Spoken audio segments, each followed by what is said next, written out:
কি খবর বুড়ো বাচ্চারা, সবাই কেমন আছো?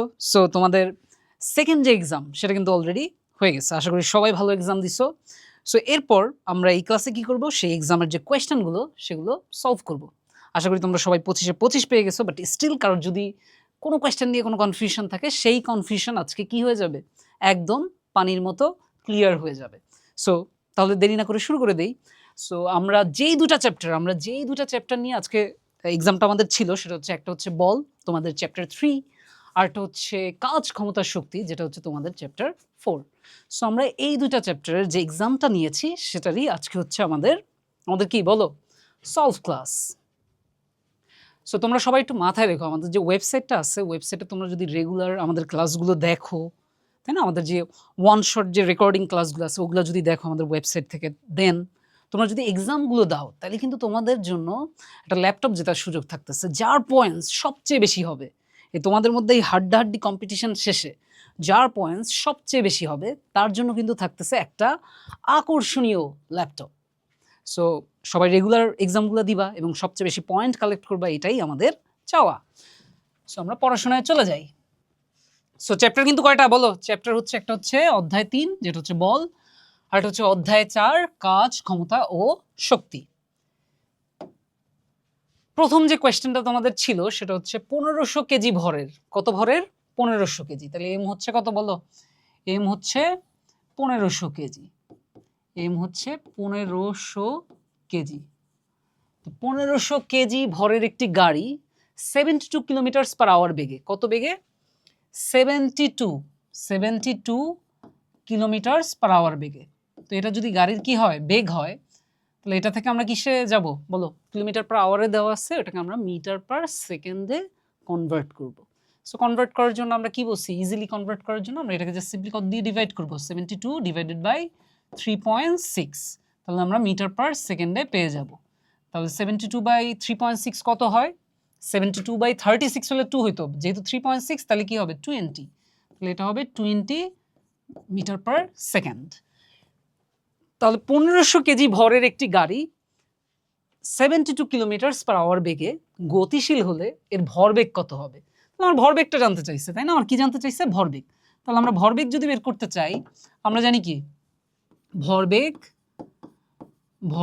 P equals two what? P equals two ভর ইন্টু বেগ, তাহলে এম ইন্টু ইউ। তাহলে এখানে এম হচ্ছে কত? এম হচ্ছে 1500, আর ইউ হচ্ছে কত? ইউ হচ্ছে 20। দুইটাকেই আমরা কিসে কনভার্ট করে নিচ্ছি? দুইটাকেই আমরা এসআই ইউনিটে কনভার্ট করে নিব, কারণ একটা এসআই ইউনিট আর একটা অন্য ইউনিট, তাইলেই কিন্তু ঝামেলা লেগে যাবে। সো ওই ব্যাপারে কি হতে হবে? কেয়ারফুল হতে হবে। আর মাঝে মধ্যে কিন্তু তোমার এই দুইটাকে গুণ দিলে, মানে 1500 আর 72 গুণ দিলে যেটা আসে ওইটাও অপশনে থাকবে, যাতে তোমরা ভুল করে ভাববা যে ওকে অপশনে তো আছে, তাহলে ওইটাই কারেক্ট। সো খুবই কেয়ারফুল হতে হবে, যত ইউনিট থাকবে আমার সব যাতে কি ইউনিটে থাকে, এসআই ইউনিটে থাকে। এইটার ব্যাপারে আমাদের কি হতে হবে? একদম সতর্ক হতে হবে। তো ভরবেগ পি ইকুয়ালস টু কি? M into U. P equals to M into U হলে ভর ইন্টু বেগ, তো ভর হচ্ছে 1500 আর বেগটা কত? বেগটা হচ্ছে 20 মিটার পার সেকেন্ড। তাহলে দুইটা গুণ করলে আমরা কি পাবো? 15 দুগুণে 30, 15 দুগুণে 30, আর শূন্য আরো কয়টা? একটা, দুইটা, তিনটা, তাহলে আরো তিনটা শূন্য। তাহলে এত কেজি মিটার পার সেকেন্ড, এত কেজি মিটার পার সেকেন্ড। তো এটা যদি হয়, এটা হলে আমরা এটাকে সায়েন্টিফিক মোডে কি লিখতে পারি? কারণ এইটা তো ডিরেক্ট এইভাবে কি আমাদের অপশনে আছে?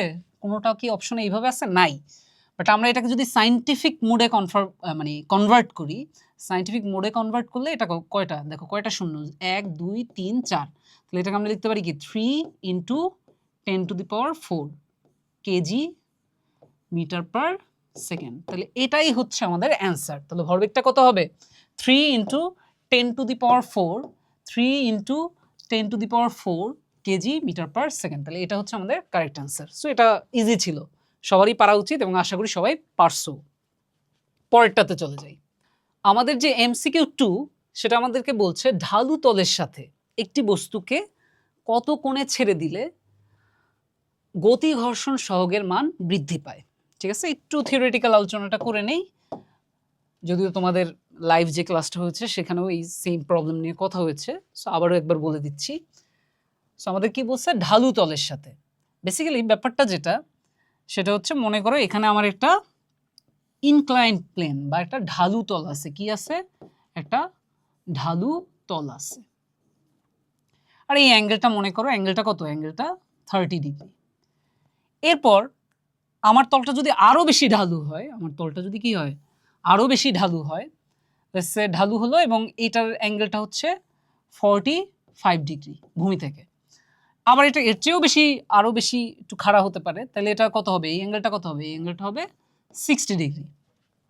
এখন প্রশ্নটা হচ্ছে ঢালু তলের সাথে একটি বস্তুকে কত কোণে ছেড়ে দিলে গতি ঘর্ষণ সহগের মান বৃদ্ধি পায়। তাহলে এখন তুমি কোনো একটা বস্তুর কথা চিন্তা করো যে একটা বস্তুকে তুমি এখান থেকে ছাড়তেছ, মানে যখন আমার এই ঢালু তলটা কত অ্যাঙ্গেলে আছে, ভূমির সাথে কত অ্যাঙ্গেল আছে? 30 ডিগ্রি অ্যাঙ্গেল আছে, তখন বস্তুটাকে তুমি মনে করো এখান থেকে ছাড়তেছ। আবার যখন ঢালু তলটা 45 ডিগ্রি অ্যাঙ্গেলে আছে, তখন মনে করো তুমি বস্তুটাকে এখান থেকে ছাড়তেছ। আবার যখন ঢালু তলটা ভূমির সাথে 60 ডিগ্রি অ্যাঙ্গেল আছে, তখন মনে করো বস্তুটাকে এখান থেকে ছাড়তেছো।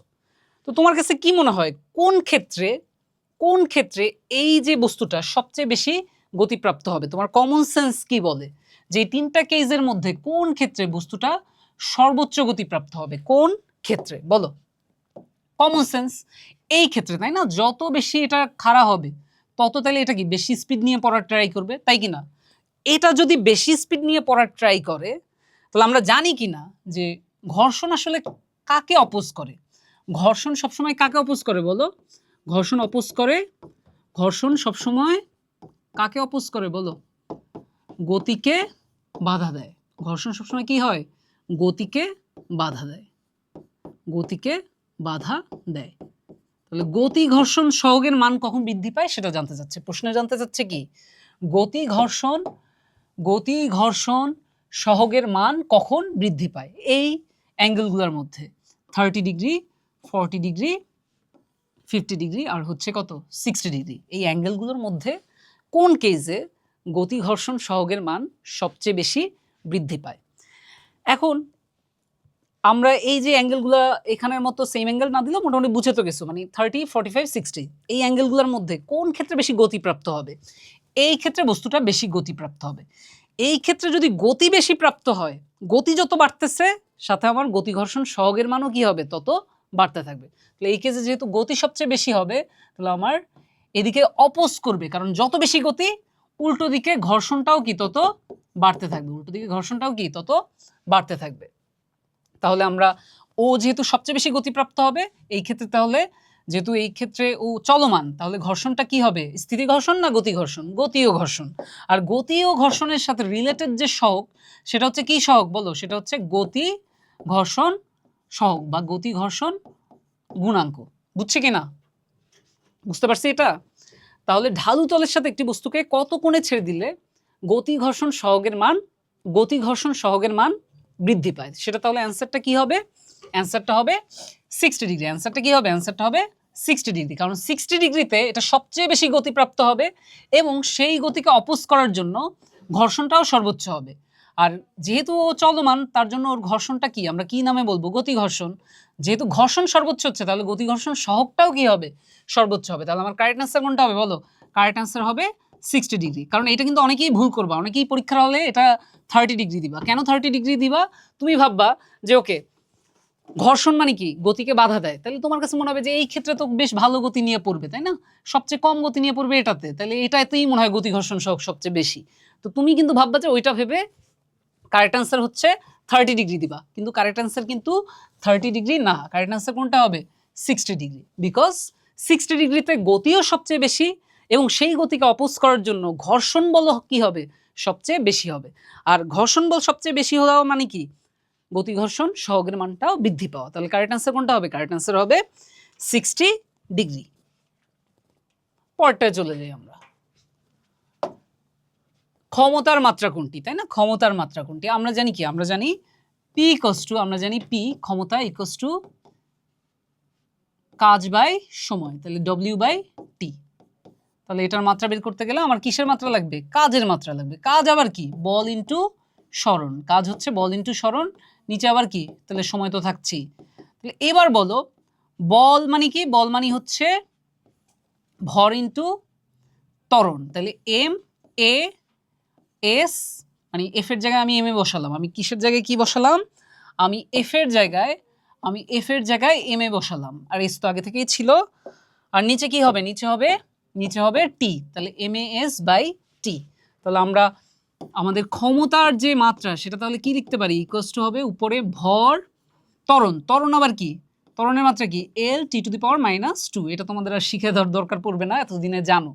ইন্টু সরণ যেহেতু আরেকটা আছে, ইন্টু এল ডিভাইডেড বাই কি, ডিভাইডেড বাই হচ্ছে টি। এটা হচ্ছে আমাদের মাত্রা। এটা যদি আমাদের মাত্রা হয় তাহলে পি এর মাত্রা আমরা কি পাচ্ছি, M L squared T to the power M L squared. L squared কেন, বিকজ এই একটা এল এই একটা এল, তাহলে M L squared T to the power, দেখো -2 উপরে ছিল, নিচে আরেকটা টি, তাহলে টি টু দি পাওয়ার -3 হবে। কত হবে, -3, বিকজ এই টিটা কি নিচে আছে। তাহলে M L square T to the power -3, এটা তাহলে আমাদের কারেক্ট আনসার।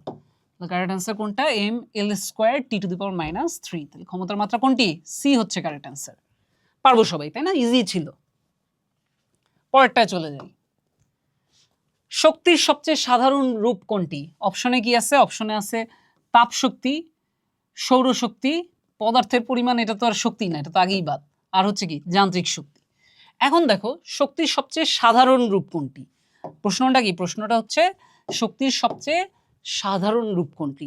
এখন তাপ শক্তির কথা যদি তুমি চিন্তা করো, তাপ শক্তিটা আসলে কি, তাপ শক্তি কেন হয়, যখন আমার মনে করো পদার্থের ভিতরে অণু বা পরমাণু যেগুলো আছে, তুমি এগুলাকে যত হিট দাও এদের ছোটাছুটি তত বাড়ে। ছোটাছুটি মানে কি, এই যে ছুটে যাওয়া, এটা কিন্তু ঘুরে ফিরে আবার কিসে চলে যায়, গতি শক্তির দিকে চলে যায়। বেসিক্যালি তাপের কারণটাও কিন্তু পদার্থের অ্যাটমিক লেভেলে কণাগুলোর যে ছোটাছুটি, সেটার কারণেই তো আমরা রেজাল্ট হিসেবে কি পাই, তাপ পাই, তাপ শক্তি পাই। তার কারণে আমরা কি বলতে পারি, তাপ শক্তিও কিন্তু ঘুরে ফিরে গিয়ে এক ধরনের গতিশক্তি। তো গতিশক্তির কারণেই তাপ শক্তি পাই, আর গতিশক্তি কি শক্তি, যান্ত্রিক শক্তি। তাহলে তাপ শক্তিকে কি আমরা শক্তির সবচেয়ে সাধারণ রূপ বলতে পারি না। তারপর যদি সৌরশক্তির কথা চিন্তা করি, সৌরশক্তি মানে কি, সৌরশক্তিকে আমরা লাইট এনার্জি হিসেবেও চিন্তা করতে পারি, একটা আলোক শক্তি, অথবা সূর্য থেকেও কিন্তু আমরা তাপ পাই। তাহলে ঘুরে ফিরে আবার ওই একই কথা, তাপ শক্তি। আর তাপ শক্তি সেটা কিন্তু কিসের কারণে হয়, ওর ভিতরের যে কণাগুলো আছে, ভিতরের যে পরমাণুগুলো আছে, সেই পরমাণুগুলোর ছোটাছুটির কারণেই কিন্তু এই তাপ শক্তির উদ্ভব হয়। তাহলে আমরা এই যে সৌরশক্তি, এটাকেও শক্তির সাধারণ রূপ বলতে পারবো না। তাহলে এই যে গতিশক্তি, বারবার ঘুরে ফিরে যে গতিশক্তি আসলো, সেটা কিন্তু যান্ত্রিক শক্তিরই একটা রূপ। কারণ এই যান্ত্রিক শক্তির মধ্যেই কিন্তু কি আছে বলো, দুইটা শক্তি আছে, একটা হচ্ছে বিভব শক্তি, আর এটা হচ্ছে কি, আর এটা হচ্ছে গতি শক্তি। তো এই দুইটা শক্তির কথা যা দেখলাম, এগুলো ঘুরে ফিরে কোনটা হয়ে যাচ্ছে, কোনটাতে চলে যাচ্ছে, এরা ঘুরে ফিরে চলে যাচ্ছে গতিশক্তির দিকে, যে গতিশক্তির কারণেই আমরা এই শক্তিগুলো পাই। তাহলে শক্তির সবচেয়ে সাধারণ রূপ কোনটা হবে বলো, যান্ত্রিক শক্তি। শক্তির সবচেয়ে সাধারণ রূপ কোনটি, যান্ত্রিক শক্তি। বুঝছি কিনা, কারণ গতিশক্তি তো ইজ এ টাইপ অফ যান্ত্রিক শক্তি। তাহলে এটাও সবার পারা উচিত, পারছো আশা করি। নিচের চিত্রটি দেখে পরবর্তী দুটি প্রশ্নের উত্তর দাও। টায়ারটির উপর কি ধরনের বল কাজ করছে? সো এখানে আমরা এটা দেখতে পাচ্ছি, কি আছে, একটা কি আছে বলো, একটা টায়ার আছে। তো টায়ারটির উপর কি ধরনের বল কাজ করছে? এখানে দেখো অপশনে কি আছে, সাম্য বল, অসাম্য বল, লব্ধি বল, মৌলিক বল। এখন আমরা যদি মৌলিক বলের কথা চিন্তা করি, যে টায়ারটার উপর কি মৌলিক বল কাজ করতেছে, মৌলিক বল তো কি কি আমরা জানি, তাই না? একটা হচ্ছে মহাকর্ষ বল, তাড়িৎচুম্বক বল, দুর্বল নিউক্লিয় বল, সবল নিউক্লিয় বল।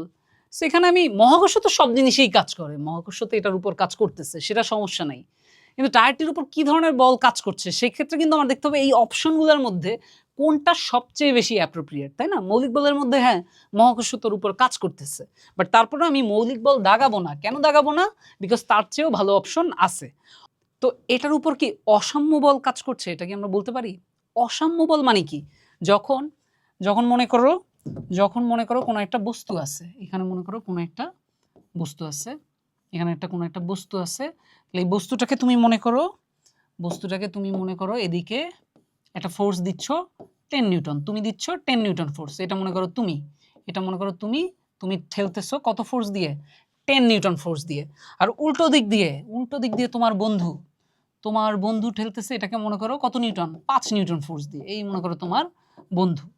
তাহলে এই যে বস্তুটা এটা কোন দিকে যাবে, যেহেতু তুমি বেশি বল প্রয়োগ করতেছো, তাহলে লব্ধি বলটা কত হবে, 10 - 5 নিউটন বলে ও কোন দিকে যাবে, ওর উপর লব্ধি বলটা কি হবে 5 নিউটন, এবং সেই 5 নিউটন নিয়ে ও কোন দিকে যাবে, ডান দিকে যাবে, কারণ তুমি বেশি বল দিচ্ছ। সো তুমি দিচ্ছ দিক থেকে 10 নিউটন, তোমার বন্ধু দিচ্ছ দিক থেকে 5 নিউটন, তাহলে লব্ধি বলটা কত হবে 10 - 5 নিউটন। তাহলে এই ক্ষেত্রে কিন্তু আমরা বলতে পারি কি এটা একটা কি বল, অসাম্য বল, এটা ব্যালেন্সড না, আনব্যালেন্সড। এটাকে আমরা কি বলতে পারি, আনব্যালেন্সড ফোর্স বা অসাম্য বল।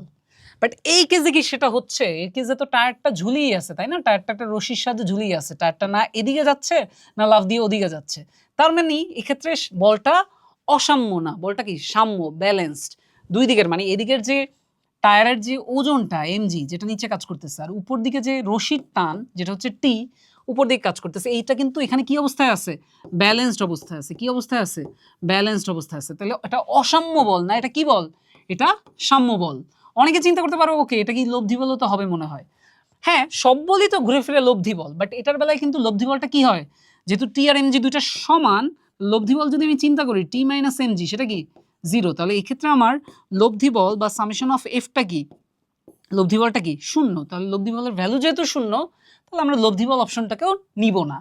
আমরা তাহলে কি বলবো বলো, টায়ারটির উপর কি ধরনের বল কাজ করছে, টায়ারটির উপর সাম্য বল কাজ করছে। কি ধরনের বল, সাম্য বল, বা আমরা কি বলতে পারি ব্যালেন্সড ফোর্স, আমরা বলতে পারি ব্যালেন্সড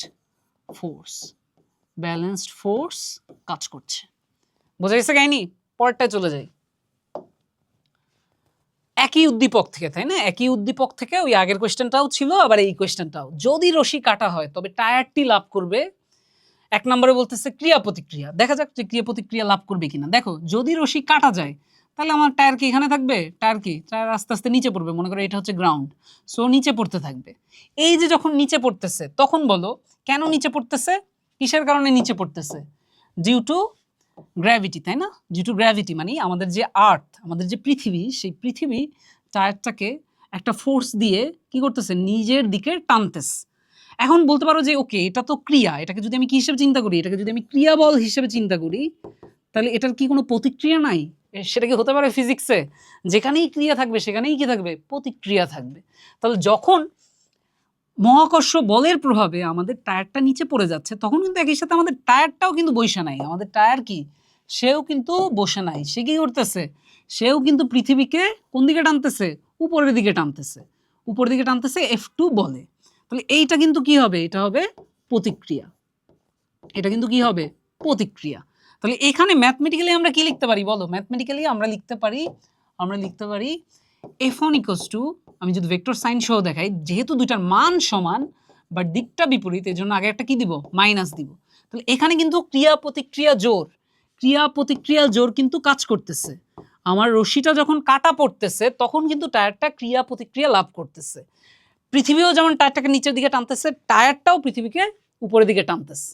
বাট টায়ারটা পৃথিবীকে টানাতে বলতে পারো যে ওকে যদি দুইজনকে টানে তাহলে পৃথিবী কেন লাফ দিয়ে টায়ারের দিকে যাচ্ছে না, তাই না, কেন টায়ারটাই পৃথিবীর দিকে যাচ্ছে, এর কারণ হলো পৃথিবীর ভর তো অনেক বেশি, টায়ারটার ভর কি খুবই সামান্য পৃথিবীর তুলনায়। সো দুইজন যেহেতু দুজনকে সমান বলেই টানে, আমরা এটা যেহেতু লিখতেছি, আমি যদি ভ্যালুর কথা চিন্তা করি, দুইজন যেহেতু দুজনকে কি করে সমান বলেই টানে, তাহলে আমি যদি F1 = F2 লিখি, তাই না, যেহেতু মান সমান এই জন্য আমি F1 = F2 লিখলাম, আমি আর দিকের কথা কনসিডার করতেছি না।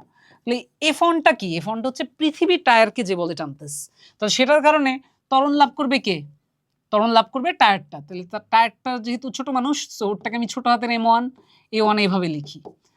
আর ওই পাশের যে বলটা সেটা হচ্ছে টায়ারটা পৃথিবীকে যে বলে টানে, সো টায়ারটা পৃথিবীকে যে বলে টানে সেটার কারণে যদি কারোর অ্যাক্সিলারেশন হয় সেটা কার হবে, পৃথিবীর হবে। তাহলে এখানে আমি কি লিখতে পারি, পৃথিবী যেহেতু বড় মানুষ সেই জন্য পৃথিবীর জন্য কি M1 A1, বা আচ্ছা আমরা এটাকে কি লিখতে পারি, M1 A1 না লিখে M2 A2 লিখি। এটাকে আমরা কি লিখি, এটাকে আমরা M2 A2 লিখি, তাই না, এটাকে আমরা কি লিখি, জাস্ট ছোট হাতের দিয়েই লিখি, বাট তোমরা মাথায় রেখো এটাকে আমরা M2 A2 লিখি। এখন দেখো, এখন এই কেসে এই কেসে আমরা কি বলতে পারি, এই বলটা ছিল পৃথিবী টায়ারকে টানতেছে, তার জন্য অ্যাক্সিলারেট করার কথা কার, টায়ারের। কার অ্যাক্সিলারেট করার কথা, টায়ারের। আর এই বলটা হচ্ছে টায়ারটা পৃথিবীকে যে বলে টানতেছে, তার কারণে অ্যাক্সিলারেট করার কথা কার, পৃথিবীর। কিন্তু অ্যাক্সিলারেট তো করতেছে টায়ার, পৃথিবী তো করতেছে না। সেটার কারণ হলো কারণটা হলো আমাদের যে টায়ার, সেই টায়ারের তুলনায় পৃথিবীর যে ভর সেটা অনেক বেশি, অনেক অনেক বেশি। বাট এই দুটার গুণফল যেহেতু সমান হবে, M1A1 আর M2A2, এই দুটার গুণফল যেহেতু সমান হবে, তার কারণে A2-র তুলনায় A1টা আবার কি হবে, অনেক বেশি হবে। আদারওয়াইজ এই দুটার গুণফল তো সমান হয় না। এখন বলো এই A1 এর ভ্যালু কত, সেটা কিন্তু আমরা জানি। এই A1 এর ভ্যালু হচ্ছে কিন্তু আমাদের ওই যে আমরা জি হিসেবে যেটাকে চিন্তা করি, তাই না? কারণ টায়ারটার যখনই রশিটা কাটা পড়তেছে, টায়ারটা জি ত্বরণেই তো নিচে পড়বে, সেটা তো আমরা জানি। তাহলে A1টা কিন্তু আসলে জি। তাহলে A1টা যদি জি এর সমান হয়, এটা যদি জি এর সমান হয়, তাহলে দেখো এটার তুলনায়, টায়ারটার ভরের তুলনায় পৃথিবীর ভর কত কত বেশি। টায়ারটার ভর আর কত হবে, মনে করো 12 কেজি, মনে করো 12 কেজি। আর পৃথিবীর ভর কত, পৃথিবীর ভর হচ্ছে 5.98 ইন্টু 10⁻24 কেজি। তাহলে দেখো কত বেশি। তাহলে এখন যেহেতু টায়ারটা ত্বরণ লাভ করে, জি এর ভ্যালু আমরা কত জানি, 9.8। তো সেটার সাথে কম্পেয়ার করে আমাদের পৃথিবী যে ত্বরণটা লাভ করবে সেটা কিন্তু অনেক কম হবে। যদি কম্পেয়ার করো, সেটা হবে 0.0000000000, আরও বেশ কিছু জিরো, তারপর মনে করো কিছু একটা, যেটা আমরা কখনো ফিলই করতে পারবো না। এই জন্য আমাদের কাছে মনে হচ্ছে যে শুধুমাত্র আমরা যেটা মানে দেখি, কি দেখি, যেটা কম ভরের সেটাই নিচে পড়ে, পৃথিবীর দিকে পড়ে। এই জন্যই আপেলটা কিন্তু নিউটনের মাথায় এসে পড়ছিল, পৃথিবী লাফ দিয়ে আপেলের কাছে চলে যায় নাই। সেম কনসেপ্ট এখানেও খাটবে। টায়ারের রশি কাটা পড়লে টায়ারটাই পৃথিবীর দিকে যাবে, পৃথিবী লাফ দিয়ে টায়ারের কাছে উঠে আসবে না, বিকজ পৃথিবী অনেক বেশি ভারী। পৃথিবীকে অ্যাক্সিলারেট করতে, যদিও দুই দিকে ফোর্স সমান, পৃথিবীকে অ্যাক্সিলারেট করতে কিন্তু এই ফোর্স যথেষ্ট না, আরও অনেক ফোর্স দরকার যে লাফ দিয়ে টায়ারের কাছে নিয়ে যেতে। বুঝতে পারছি কিনা? তাহলে এই কনসেপ্টটা যদি তুমি বোঝো, তাহলে কিন্তু এই টপিকটা তোমাদের জন্য বোঝাটা আসলে খুবই সহজ। তাহলে যদি রশি কাটা হয় তবে টায়ারটি লাভ করবে, কি লাভ করবে বলো? তবে টায়ারটি কি লাভ করবে? টায়ারটি ক্রিয়া প্রতিক্রিয়া লাভ করবে। ট্রু। গতিশক্তি লাভ করবে, অবশ্যই গতিশক্তি লাভ করবে। যেহেতু একটা অ্যাক্সিলারেশন আছে, একটা বেগ প্রাপ্ত হবে, একটা ভি একটা বেগ প্রাপ্ত হবে, তাহলে অবশ্যই গতিশক্তিও লাভ করবে, তাই না? ভি বেগ প্রাপ্ত হলে গতিশক্তি কি হবে? গতিশক্তি হবে হাফ এম, গতিশক্তি হবে কি হাফ এম ভি স্কোয়ার, গতিশক্তি লাভ করবে। এবং যেহেতু একটা অ্যাক্সিলারেশন নিয়েই পড়তেছে, সেই অ্যাক্সিলারেশনটা কি? অ্যাক্সিলারেশন ডিউ টু গ্র্যাভিটি বা অভিকর্ষজ ত্বরণ, তাহলে ত্বরণও লাভ করে। তাহলে অ্যান্সার হবে কি বলো? অ্যান্সার হবে 1 2 3। আশা করি সবাই বুঝছো এই টপিকটা, সবাই বুঝছো আশা করি। তাহলে আমরা পরেরটায় চলে যাই। সবল নিউক্লিয় বলের পাল্লা কত? সবল নিউক্লিয় বলের পাল্লা কত? সবল নিউক্লিয় বল, আমাদের যে মৌলিক বলগুলো আমরা জানি, একটা হচ্ছে মহাকর্ষ বল, তারপর পরেরটা হচ্ছে তাড়িৎচম্বক বল, তারপর একটা দুর্বল নিউক্লিয় বল, তারপর একটা সবল নিউক্লিয় বল। এই যে চারটা বল আমরা জানি, এই চারটা বলের মধ্যে সবচেয়ে দুর্বল কোনটা? মহাকর্ষ বল। তারপর যদি একটু কম্পারেটিভলি তার চেয়ে সবল চিন্তা করি, দুর্বল নিউক্লিয় বল। তার চেয়ে একটু পাওয়ারফুল চিন্তা করি, তাড়িৎচম্বক বল। আর সবচেয়ে পাওয়ারফুল যদি চিন্তা করি, সেটা কি? সেটা হচ্ছে সবল নিউক্লিয় বল। এটা সবচেয়ে বেশি পাওয়ারফুল হলেও এটার পাল্লাটা কিন্তু খুব কম। সবল নিউক্লিয় বলের কাজ কি? নিউক্লিয়াসে যে আমাদের প্রোটনগুলো থাকে, তাই না? মনে করো এটা একটা নিউক্লিয়াস, আমরা একটা নিউক্লিয়াস আঁকি, ঠিক আছে? আমরা একটা নিউক্লিয়াস আঁকি, এটা মনে করো নিউক্লিয়াস, এটা একটা নিউক্লিয়াস। সো নিউক্লিয়াসের মধ্যে কি আছে? নিউক্লিয়াসের মধ্যে অনেক প্রোটন আছে। এটা একটা প্রোটন, পজিটিভ চার্জযুক্ত, তাই না? প্রোটনগুলো কি? প্রোটনগুলো হচ্ছে পজিটিভ চার্জযুক্ত। আমরা প্রোটন যেহেতু পজিটিভ চার্জযুক্ত, আমরা এইভাবে দেখাই। তাহলে এরকম মনে করো পজিটিভ চার্জযুক্ত বেশ কিছু কি আছে? প্রোটন আছে। এবং এদের মধ্যে চিপায় চাপায় আবার কি আছে? চিপায় চাপায় কি আছে? নিউট্রন আছে। এদের মধ্যে চার্জ নিরপেক্ষ কি আছে? নিউট্রন আছে। সো নিউট্রন থাকলেও নিউট্রনের তো কোনো চার্জ নাই। এখন একটা জিনিস, এই যে পজিটিভ চার্জ, এই পজিটিভ চার্জকে কি করবে বলো? আকর্ষণ না বিকর্ষণ? কি করবে? বিকর্ষণ করবে। পজিটিভকে কি করতেছে? সবগুলো পজিটিভকে বিকর্ষণ করতেছে। তারপরও নিউক্লিয়াস যে টিকে থাকতেছে, এই যে প্রত্যেকটা পজিটিভকে কি করতেছে? বিকর্ষণ করতেছে। তারপরও নিউক্লিয়াসটা যে টিকে থাকতে পারতেছে, ভেঙে যাচ্ছে না, কার কারণে? সেটাই হচ্ছে সবল নিউক্লিয় বলের কারণে। তাহলে সবল নিউক্লিয় বল এটা খুবই শক্তিশালী, বাট এটা কিন্তু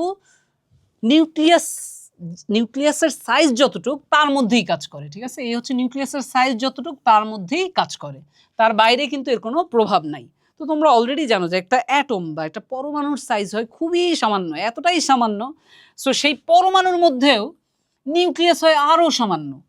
পরমাণুর মধ্যেও এইখানে আমি ছবিতে যতটা আঁকছি তার চেয়েও মানে তুমি পরমাণুই তো খুব ছোট, বাট সেটাকেও যদি অনেক বড় করে চিন্তা করো, তারপরেও বড় করে চিন্তা করলেও সেই এত বড় পরমাণুর মধ্যে নিউক্লিয়াসটা হচ্ছে কি আরও ছোট। নিউক্লিয়াসটা যদি আরও ছোট হয়, সেই নিউক্লিয়াসের যে অংশটুকু, সেই অংশটুকুর মধ্যেই আমার কি কাজ করতেছে, সবল নিউক্লিয় বল কাজ করতেছে। তাহলে এই সবল নিউক্লিয় বল, এটার পাল্লাটা হচ্ছে কি ওই যে নিউক্লিয়াসের সাইজ যতটুক সেই সাইজটা, তো সেটা আমরা জানি কি 10⁻⁻15 মিটার। এটা কিন্তু হচ্ছে নিউক্লিয়াসের সাইজ।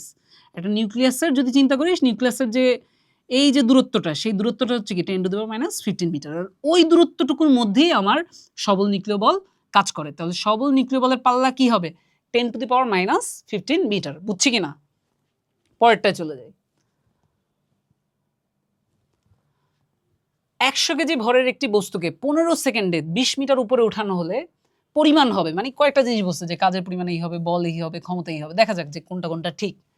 সো আমরা যদি চিন্তা করি 100 কেজি ভরের একটি বস্তুকে, বস্তুটার ভর কত বলো? বস্তুটার ভর হচ্ছে 100 কেজি। বস্তুটার ভর হচ্ছে কত? ভর হচ্ছে 100 কেজি। তাহলে এটা মনে করো 100 কেজি ভরের একটি বস্তু। তাহলে এম হচ্ছে 100 কেজি। তাহলে 100 কেজি ভরের একটি বস্তুকে 15 সেকেন্ডে 20 মিটার উপরে ওঠানো হলো। কত উপরে ওঠানো হলো? কত উপরে ওঠানো হলো বলো? কত উপরে ওঠানো হলো? 20 মিটার। কত উপরে ওঠানো হলো? 20 মিটার। তাহলে এইচ হচ্ছে কত? এইচ হচ্ছে 20 মিটার। এইচ যদি 20 মিটার হয়, এইচ যদি 20 মিটার হয়, তাহলে টাইম লাগলো কতটুকু? টাইম লাগলো 15 সেকেন্ড। এই ইনফরমেশন দেওয়া আছে। আমার কি কি জিনিস ক্যালকুলেট করতে হবে? একটা হচ্ছে বল, তারপর কাজ, তারপর কি ক্ষমতা। সো আমরা আগে বলটা বের করি যে বলটা কত হয়। এই থেকে এই পর্যন্ত উঠাতে কত বল প্রয়োগ করতে হবে? আমরা যে এখান থেকে বস্তুটাকে এখানে উঠাবো, সেই ক্ষেত্রে আমি দেখো অভিকর্ষ বল ওকে কোন দিকে টানতেছে? অভিকর্ষ বল ওকে টানতেছে নিচের দিকে। সেই অভিকর্ষের অপোজিটে সেম পরিমাণ বল আমি উপরে যদি দিতে পারি, তাহলে বস্তুটা উপরে উঠবে। তাহলে সেই বলের পরিমাণটা কত হবে বলো? সেই বলের পরিমাণটা হবে কত? সেই বলের পরিমাণটা হবে F = mg, ওর ওজনের সমান। কারণ ওর ওজন যেটা, সেই পরিমাণ বল দিয়ে পৃথিবী ওকে নিচে টানতেছে।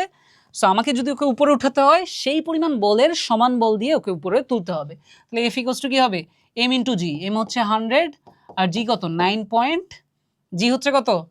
100 × 9.8। তাহলে 100 × 9.8 কত হয়? 100 × 9.8 কত হয় বলো? এটা হয় 980 নিউটন। কত নিউটন? 980 নিউটন। তাহলে এটা হয় 980 নিউটন। তাহলে বলের মান কি 980 নিউটন বলছে নাকি 98 নিউটন বলছে? এখানে কিন্তু লেখা 98 নিউটন। তাহলে এটা ট্রু না, এটা ফলস।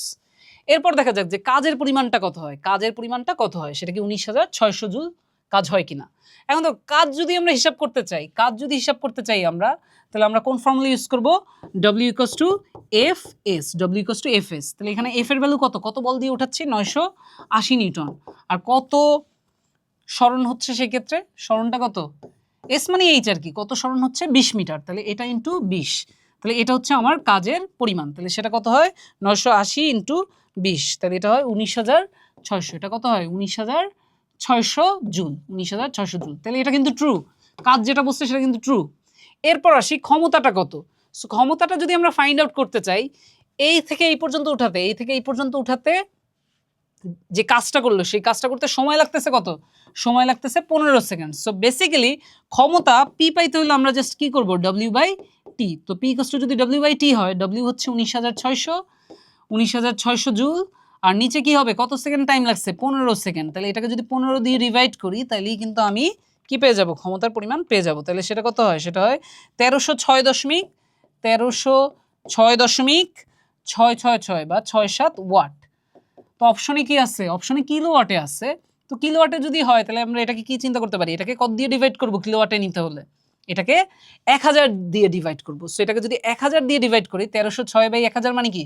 সেটা 1.3 কিলোওয়াটই কিন্তু আসে। ঠিক আছে? 1.306 কিলোওয়াট বা 1.306 আর কি, তাই না? আমাদের যদি একটু অ্যাকুরেটলি লিখি, তাহলে এটা কি হবে? 1.306 কিলোওয়াট। তাহলে এটা কি হবে? 1.306 কিলোওয়াট। সো এটাকে যদি অ্যাপ্রক্সিমেট করি 0.6, সো এটাকে আমি কি চিন্তা করতে পারি, যেহেতু 5-এর চেয়ে বেশি আছে, সো এক ঘর আগায় আনলে এটা কি হবে 1.31, তাহলে 1.31 কিলোওয়াট কিন্তু হচ্ছে এটার ক্ষমতা। তাহলে আমরা এটাও কি বলতে পারি, যেটাও ট্রু। তাহলে এই যে তিনটা অপশন আমরা মাত্রই করে দেখলাম, এই তিনটা অপশনের মধ্যে আমরা দেখতেছি কোনটা কোনটা ট্রু। 19,600 জুল কাজ করতে হয়, হ্যাঁ সেটা হিসাব করে দেখলাম, মাত্র হিসাব করে দেখলাম ট্রু, 19,600 জুল কাজ করতে হয়। 98 নিউটন বল এখানে প্রয়োগ করা হয় না, 980 নিউটন বল প্রয়োগ করা হয়, সো এটা বাদ।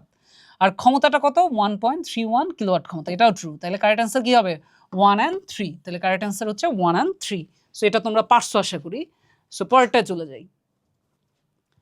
একটি বস্তু 20 মিটার উচ্চতা থেকে ভূমিতে পড়লো। একটি বস্তু কত উচ্চতা থেকে ভূমিতে পড়লো বলো?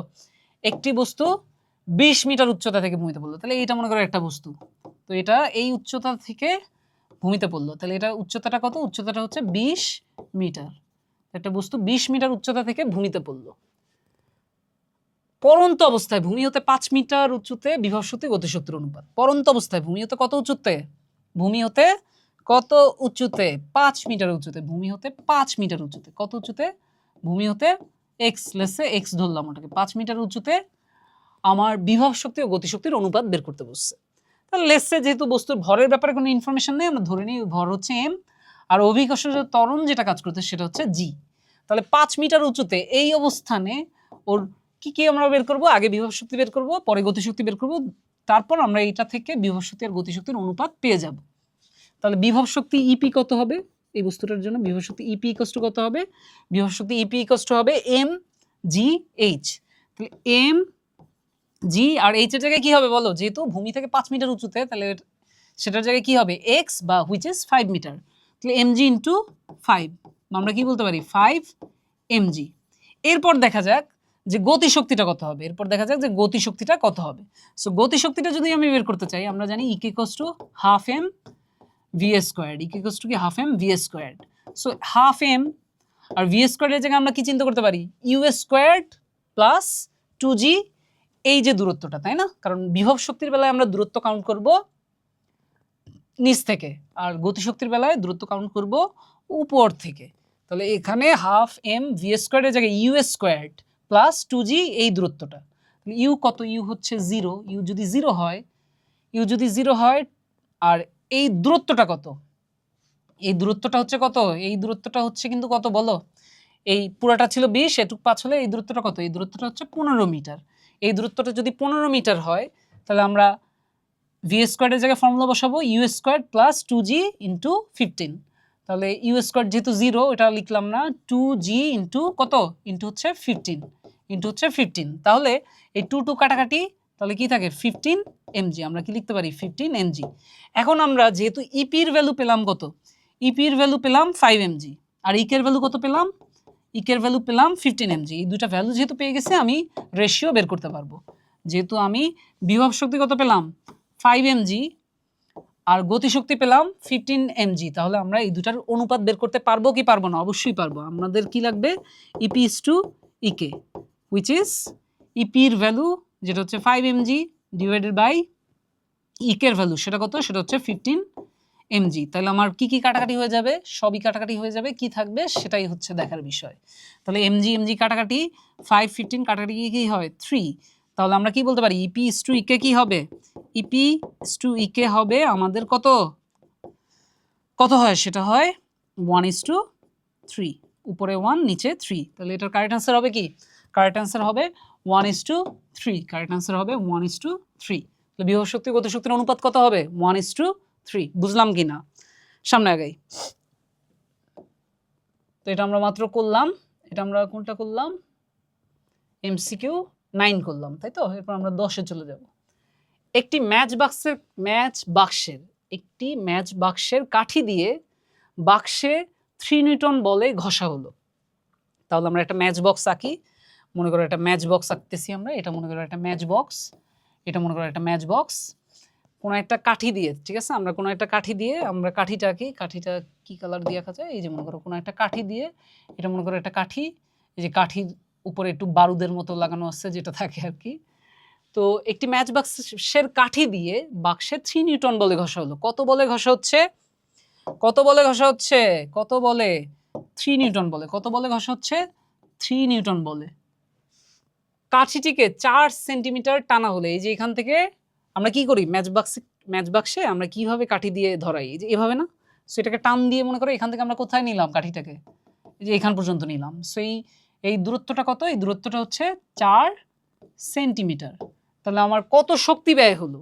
মানে আমি যতটুকু কাজ করছি অতটুকু শক্তিই তো ব্যয় করতেছি আমি, তাই না? এটা করতে আমি যতটুকু কাজ করব ততটুকু শক্তিই তো আমি ব্যয় করব। তাহলে সেই শক্তি বের করার জন্য আমরা জাস্ট শক্তি ইকুয়ালস টু কি, আমি যতটা কাজ করব সেটা, তাহলে সেটা ইকুয়ালস টু কি, বল ইনটু সরণ। বল ইনটু সরণ। সো বলের ভ্যালু হচ্ছে 3 নিউটন, আর সরণ কিন্তু 4 সেন্টিমিটার। ওটাকে আমাকে কিসে নিতে হবে? মিটারে নিতে হবে, এসআই ইউনিটে নিতে হবে, কারণ এটা এসআই ইউনিটে আছে না। ওটাকে যদি আমি এসআই ইউনিট না নিই তাহলে তো হবে না। তাহলে 4/100 এত জুল। তাহলে 3 ইন্টু 4 হচ্ছে 12, 12/100 জুল। তার মানে কত? 0.12 জুল। তাহলে কারেক্ট অ্যান্সার কোনটা হবে বলো? কারেক্ট অ্যান্সার হবে 0.12 জুল। তাহলে এটা হচ্ছে আমাদের কারেক্ট অ্যান্সার। ইজি ছিল কিন্তু এটা, তাই না? পরেরটা চলে যায়, যদি কোনো শৃঙ্খলিত বিক্রিয়ায় ফিশন প্রক্রিয়ায় 1 কেজি ভর লোপ পায়। কত ভর লোপ পায়? 1 কেজি ভর। তাহলে এখানে এম এর ভ্যালু কত বলো? এখানে এম এর ভ্যালু হচ্ছে 1 কেজি। এম এর ভ্যালু হচ্ছে 1 কেজি। তবে নির্গত শক্তি কত হয়? এই নির্গত শক্তি বের করার জন্য আমরা খুবই ফেমাস একটা ফর্মুলা ফিজিক্সের, সেটা হচ্ছে কি, 1 কেজি ভর যদি লোপ পায় সেই ভরটা যে পরিমাণ শক্তি হবে সেটা আমরা কিভাবে কাউন্ট করি? E = mc², এই ফর্মুলা দিয়ে। তাহলে এম এর জায়গায় হচ্ছে 1 আর c² এর জায়গায় কি 3 × 10⁸ এটা হোল স্কোয়ার্ড করলে যেটা হয়। আর তুমি এটা না বসে আবার চাইলে সবচেয়ে অ্যাকুরেট ভ্যালু যেটা, তাই না, 1 × অ্যাকুরেট ভ্যালু যদি চিন্তা করো 299,792,458, এটাও ডিরেক্ট বসাতে পারো, বাট কাছাকাছি একই রেজাল্টই পাবা। সো এটা বসাও বা এটা বসাও, ডাজন্ট ম্যাটার। জাস্ট আমার ফর্মুলাটা কি, ফর্মুলাটা মাথায় রাখবা। ফর্মুলাটা হচ্ছে E = mc²। সো কোনো একটা ফিশন প্রক্রিয়ায় যতখানি ভর লোপ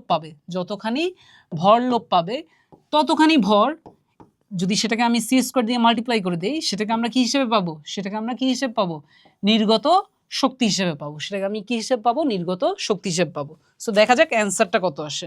এটার অ্যান্সারটা হবে 3 × 10⁸, এটার হোল স্কোয়ার করলে যেটা হয় সেটা কত? সেটা হয় 9 × 10⁻16। কত আসে? ডিরেক্ট যদি তুমি এই ফর্মুলাই বসায় দাও সেটা কত আসে? 3 × 9, ক্যালকুলেটর ছাড়াও করতে পারবা। 3 × 9 আর 10⁻8 × 16, তাহলে 9 × 10⁻16 এত জুল। তো 9 × 10⁻16 জুল। তাহলে এটা হচ্ছে আমাদের কারেক্ট অ্যান্সার। তাহলে নির্গত শক্তির পরিমাণ কত? 9 × 10⁻16 জুল। সামনে আগাই। 12 নাম্বার, সবচেয়ে দুর্বল বল কোনটি? আমরা অলরেডি কিন্তু বলছি যে 4টা মৌলিক বল আমরা জানি, তার মধ্যে সবচেয়ে দুর্বল হচ্ছে কোনটা? সবচেয়ে দুর্বল হচ্ছে মহাকর্ষ বল। মহাকর্ষ বলের চেয়ে যদি একটু শক্তিশালী বল চিন্তা করি, সেটা হচ্ছে দুর্বল নিউক্লিয় বল। তার চেয়ে শক্তিশালী তাড়িৎচম্বক বল। আর সবচেয়ে বেশি শক্তিশালী কি? সেটা হচ্ছে সবল নিউক্লিয় বল। সো সবচেয়ে দুর্বল বল তাহলে কোনটা? মহাকর্ষ বল, তাই না? একদম ইজি কোয়েশ্চেন। কোন ঘর্ষণের কারণে আমরা পিছলে পড়ে যাই না? এই যে মনে করো আমি এখানে দাঁড়ায় আছি, আমি কিন্তু পড়ে যাচ্ছি না, তাই না? কেন পড়ে যাচ্ছি না? বিকজ এই যে আমার পা এখানে ফ্লোরের উপর রাখা আছে। সো ফ্লোরের সাথে আমার পায়ের একটা কি আছে? ঘর্ষণ আছে। সো কোন ঘর্ষণ সেটাকে আমরা কি বলবো? যেহেতু আমি এই যে স্থির অবস্থায় দাঁড়ায় আছি, তাই না? কি বলছে কোয়েশ্চেন? কোন ঘর্ষণের কারণে আমরা পিছলে পড়ে যাই না? সো এই যে স্থির অবস্থায় দাঁড়ায় আছি কিন্তু পিছলে পড়ে যাচ্ছি না, তাহলে কোন ঘর্ষণের জন্য? আমরা দেখো ঘর্ষণকে কিন্তু মেইনলি অনেকগুলো টাইপের ঘর্ষণ আছে, স্থিতি ঘর্ষণ, গতীয় ঘর্ষণ, আবর্ত ঘর্ষণ, প্রবাহী ঘর্ষণ। বাট মেইনলি যে দুইটা ঘর্ষণ নিয়ে আমরা বেশি কথাবার্তা বলি সেটা হচ্ছে স্থিতি ঘর্ষণ আর গতীয় ঘর্ষণ। সো এই দুটোর মধ্যে ডিফারেন্স হচ্ছে, স্থিতি ঘর্ষণ মানে হচ্ছে তোমার কোনো একটা বস্তুকে তুমি মনে করো ঠেলতেছো, এটা যে মুভ করবে, সেই মুভ করার আগে এটা যে ঘর্ষণ দিবে, মানে এই ফ্লোরটা আর এটার মধ্যে যে ঘর্ষণটা আমরা পাবো মুভ করার জাস্ট আগে, সেটাই হচ্ছে স্থিতি ঘর্ষণ। আর যদি একবার চলা শুরু করে, একবার যদি এটা মুভমেন্টের মধ্যে থাকে, ওই কেজও প্রতি মোমেন্টে আমরা যে ঘর্ষণটা পাবো সেটা হচ্ছে কি ঘর্ষণ? সেটা হচ্ছে গতীয় ঘর্ষণ। সেটা হচ্ছে গতীয় ঘর্ষণ। বুঝে গেছে? এখন যেহেতু আমি এমনে দাঁড়ায় থাকা অবস্থায় পিছলে পড়ে যাচ্ছি না, তাহলে সেটা যেহেতু আমি এখন স্থির আছি বাট গতিপ্রাপ্ত হচ্ছি না, সেই কেজে আমরা যে ঘর্ষণটা ফিল করি সেই ঘর্ষণটা কি ঘর্ষণ? স্থিতি ঘর্ষণ। তাহলে কারেক্ট আনসার কোনটা হবে? কারেক্ট আনসার হবে স্থিতি ঘর্ষণ। কোন ঘর্ষণের কারণে আমরা পিছলে পড়ে যাই না?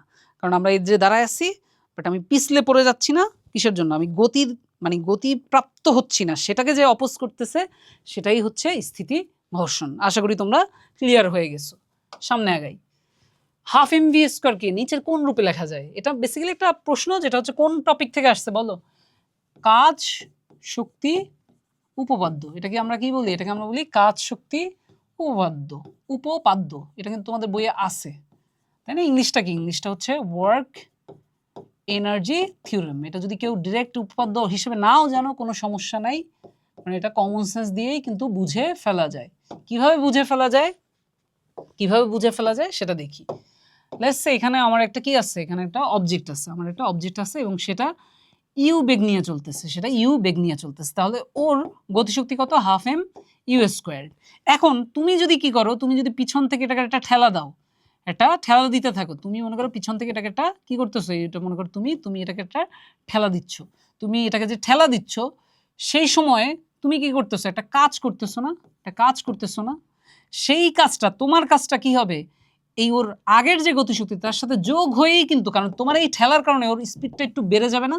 Common sense. স্পিড বেড়ে মনে করো ভি হলো, তাহলে স্পিড বেড়ে ভি হলে এখন নতুন গতিশক্তিটা কত? Half M V square. নতুন গতিশক্তিটা হচ্ছে half M V square. So আগে ওর গতিশক্তি কত ছিল? আগে ওর গতিশক্তি ছিল হাফ এম ইউ স্কোয়ার। তার সাথে তুমি যে কাজটা করতেছো, তোমার কাজটা ও কি হিসেবে লাভ করবে? এক্সট্রা একটা শক্তি হিসেবে লাভ করবে। তুমি যে কাজটা করতেছো সেটা তোমার থেকে যে শক্তিটা কার দিকে ট্রান্সফার হচ্ছে? ওর দিকে ট্রান্সফার হচ্ছে। তাহলে ওর আগের গতিশক্তির সাথে তোমার কাজটা অ্যাড হয়ে আমরা কি পাবো? নতুন গতিশক্তিটা পাবো। তাহলে আমরা হাফ এম ভি স্কোয়ারকে নিচের কোন রূপে লেখা যায় বলো? কোন রূপে লেখা যায় তোমরাই বলো? কোন রূপে লেখা যায়? হাফ এম ভি স্কোয়ারকে লেখা যায় half M U square plus W, তাই না? Half M U square plus W. এই কনসেপ্টটা থেকেই কিন্তু আসছে কি? Work energy theorem. আর এই ওয়ার্ক এনার্জি থিওরেম আমাদের কি বলে? ওয়ার্ক এনার্জি থিওরেম আমাদের বলে যে কোনো কেসে, এরকম কেসে আমরা যে কাজটা করি সেটাই আসলে ওর গতি শক্তির পরিবর্তনের সমান। কাজ ইকুয়ালস টু গতিশক্তির পরিবর্তন। কারণ এর থেকে পরের লাইনেই কিন্তু আমরা লিখতে পারি W equals to half M V square minus half M U square. তাহলে ডব্লিউ ইকুয়ালস টু যদি আমরা এটা লিখতে পারি, তাহলে এখানে ডব্লিউটা তো ডব্লিউ, আর half M V square minus half M U square, এটাই কিন্তু হচ্ছে আমাদের কি? এটাই কিন্তু আমাদের কি বলো? এটাই কিন্তু আমাদের গতিশক্তির পরিবর্তন। তাহলে আমাদের কাজ শক্তি উপপাদ্য আমাদের কি বলে? কৃতকাজ হচ্ছে গতিশক্তির পরিবর্তনের সমান। সো পরিবর্তন বোঝানোর জন্য এই সাইনটা ইউজ হয়, ডেল। এটাকে কি বলে? এটাকে বলে ডেল। তো এই কনসেপ্ট থেকেই কিন্তু আমরা কাজ শক্তির যে উপপাদ্য সেটাকে পাই। তাহলে এটার অ্যান্সার কি হবে? হাফ এম ভি স্কোয়ারকে আমরা কি লিখতে পারবো? Half M U square plus W. Clear হয়েছে কিনা? তাহলে এটা যদি একটু অন্য ফর্মেও আসে, যদি এই ফর্মেও আসে যে ডাব্লিউকে কি লেখা যায়? যে একটা বস্তু ইউ আদিবেগে চলতেছিল, কোনো একটা কাজ করার ফলে সেটা ভি বেগ প্রাপ্ত হলো, সেই ক্ষেত্রে যদি জানতে চায় যে কাজ ডাব্লিউ সমান কি, তখন কিন্তু অপশনে যদি এটা থাকে half M V square minus half M U square, আরও বেশ কিছু অপশন থাকবে, তাহলে কারেক্ট হবে কোনটা? কারেক্ট হবে এটা। তোমরা আইডিয়াটা বুঝে গেছো? এখন যেই ফর্মেই আসুক না কেন, যেটাই চাক না কেন, তুমি যেটাই চাওয়া হোক না কেন, তুমি আসলে কি করতে পারবা? এটাকে প্রপারলি অ্যান্সার করতে পারবা আশা করি। পরেরটায় চলে যাই। পরের হচ্ছে আমাদের 15 নম্বর কোয়েশ্চেন। 15 নম্বর কোয়েশ্চেন আমাদের কি বলতেছে? নিচের উদ্দীপকের আলোকে পরবর্তী দুটি প্রশ্নের উত্তর দাও। মানে উদ্দীপক আছে এবং দুইটা কোয়েশ্চেন কয়টা? দুইটা। তাহলে এটার অ্যান্সারটা কি হবে দেখা যাক। একটি 4 মিটার ব্যাসার্ধের বৃত্তাকার পথে এ বিন্দু থেকে একটি বস্তু যাত্রা শুরু করে আবার এই বিন্দুতে পৌঁছালো।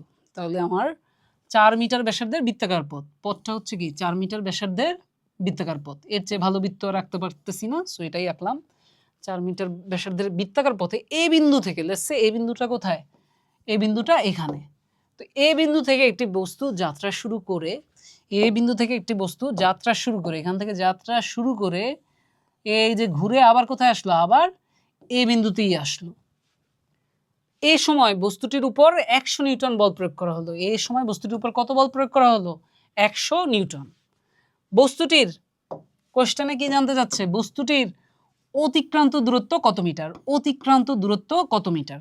তাহলে অতিক্রান্ত দূরত্ব মানে কি, এই যে পুরোটা গেছে এই পুরোটাই তো ওর অতিক্রান্ত দূরত্ব, তাই না? সো অতিক্রান্ত দূরত্ব যদি আমি বের করতে চাই, সেই অতিক্রান্ত দূরত্ব এস ইকুয়ালস টু কি হবে বলো? এস ইকুয়ালস টু হবে 2 পাই আর, 2 পাই আর, তার মানে 2 ইন্টু পাই মানে কত? 3.1415926535। তোমরা শুরু ছোট করে লিখতে পারো 3.1416।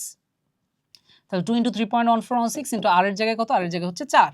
তাহলে 4 দুগুণে 8, 8 ইন্টু 8 ইন্টু 3.1416। তো সেটা কত আসে? সেটা আসে কিন্তু 25.13 মিটার। তাহলে অতিক্রান্ত দূরত্ব কি হবে? অতিক্রান্ত দূরত্ব কি হবে বলো? অতিক্রান্ত দূরত্ব হবে 25.13 মিটার। তাহলে এটা হচ্ছে কারেক্ট অ্যান্সার। এরপর দেখি পরের প্রশ্নটা কি। পরের প্রশ্নটা আমাদের বলতেছে বস্তুর উপর কৃত কাজ কত? বস্তুর উপর কৃত কাজ কত? যেহেতু আমাদের যে বস্তু সেই বস্তু যেটা, সেই ভদ্রলোক কি করছে?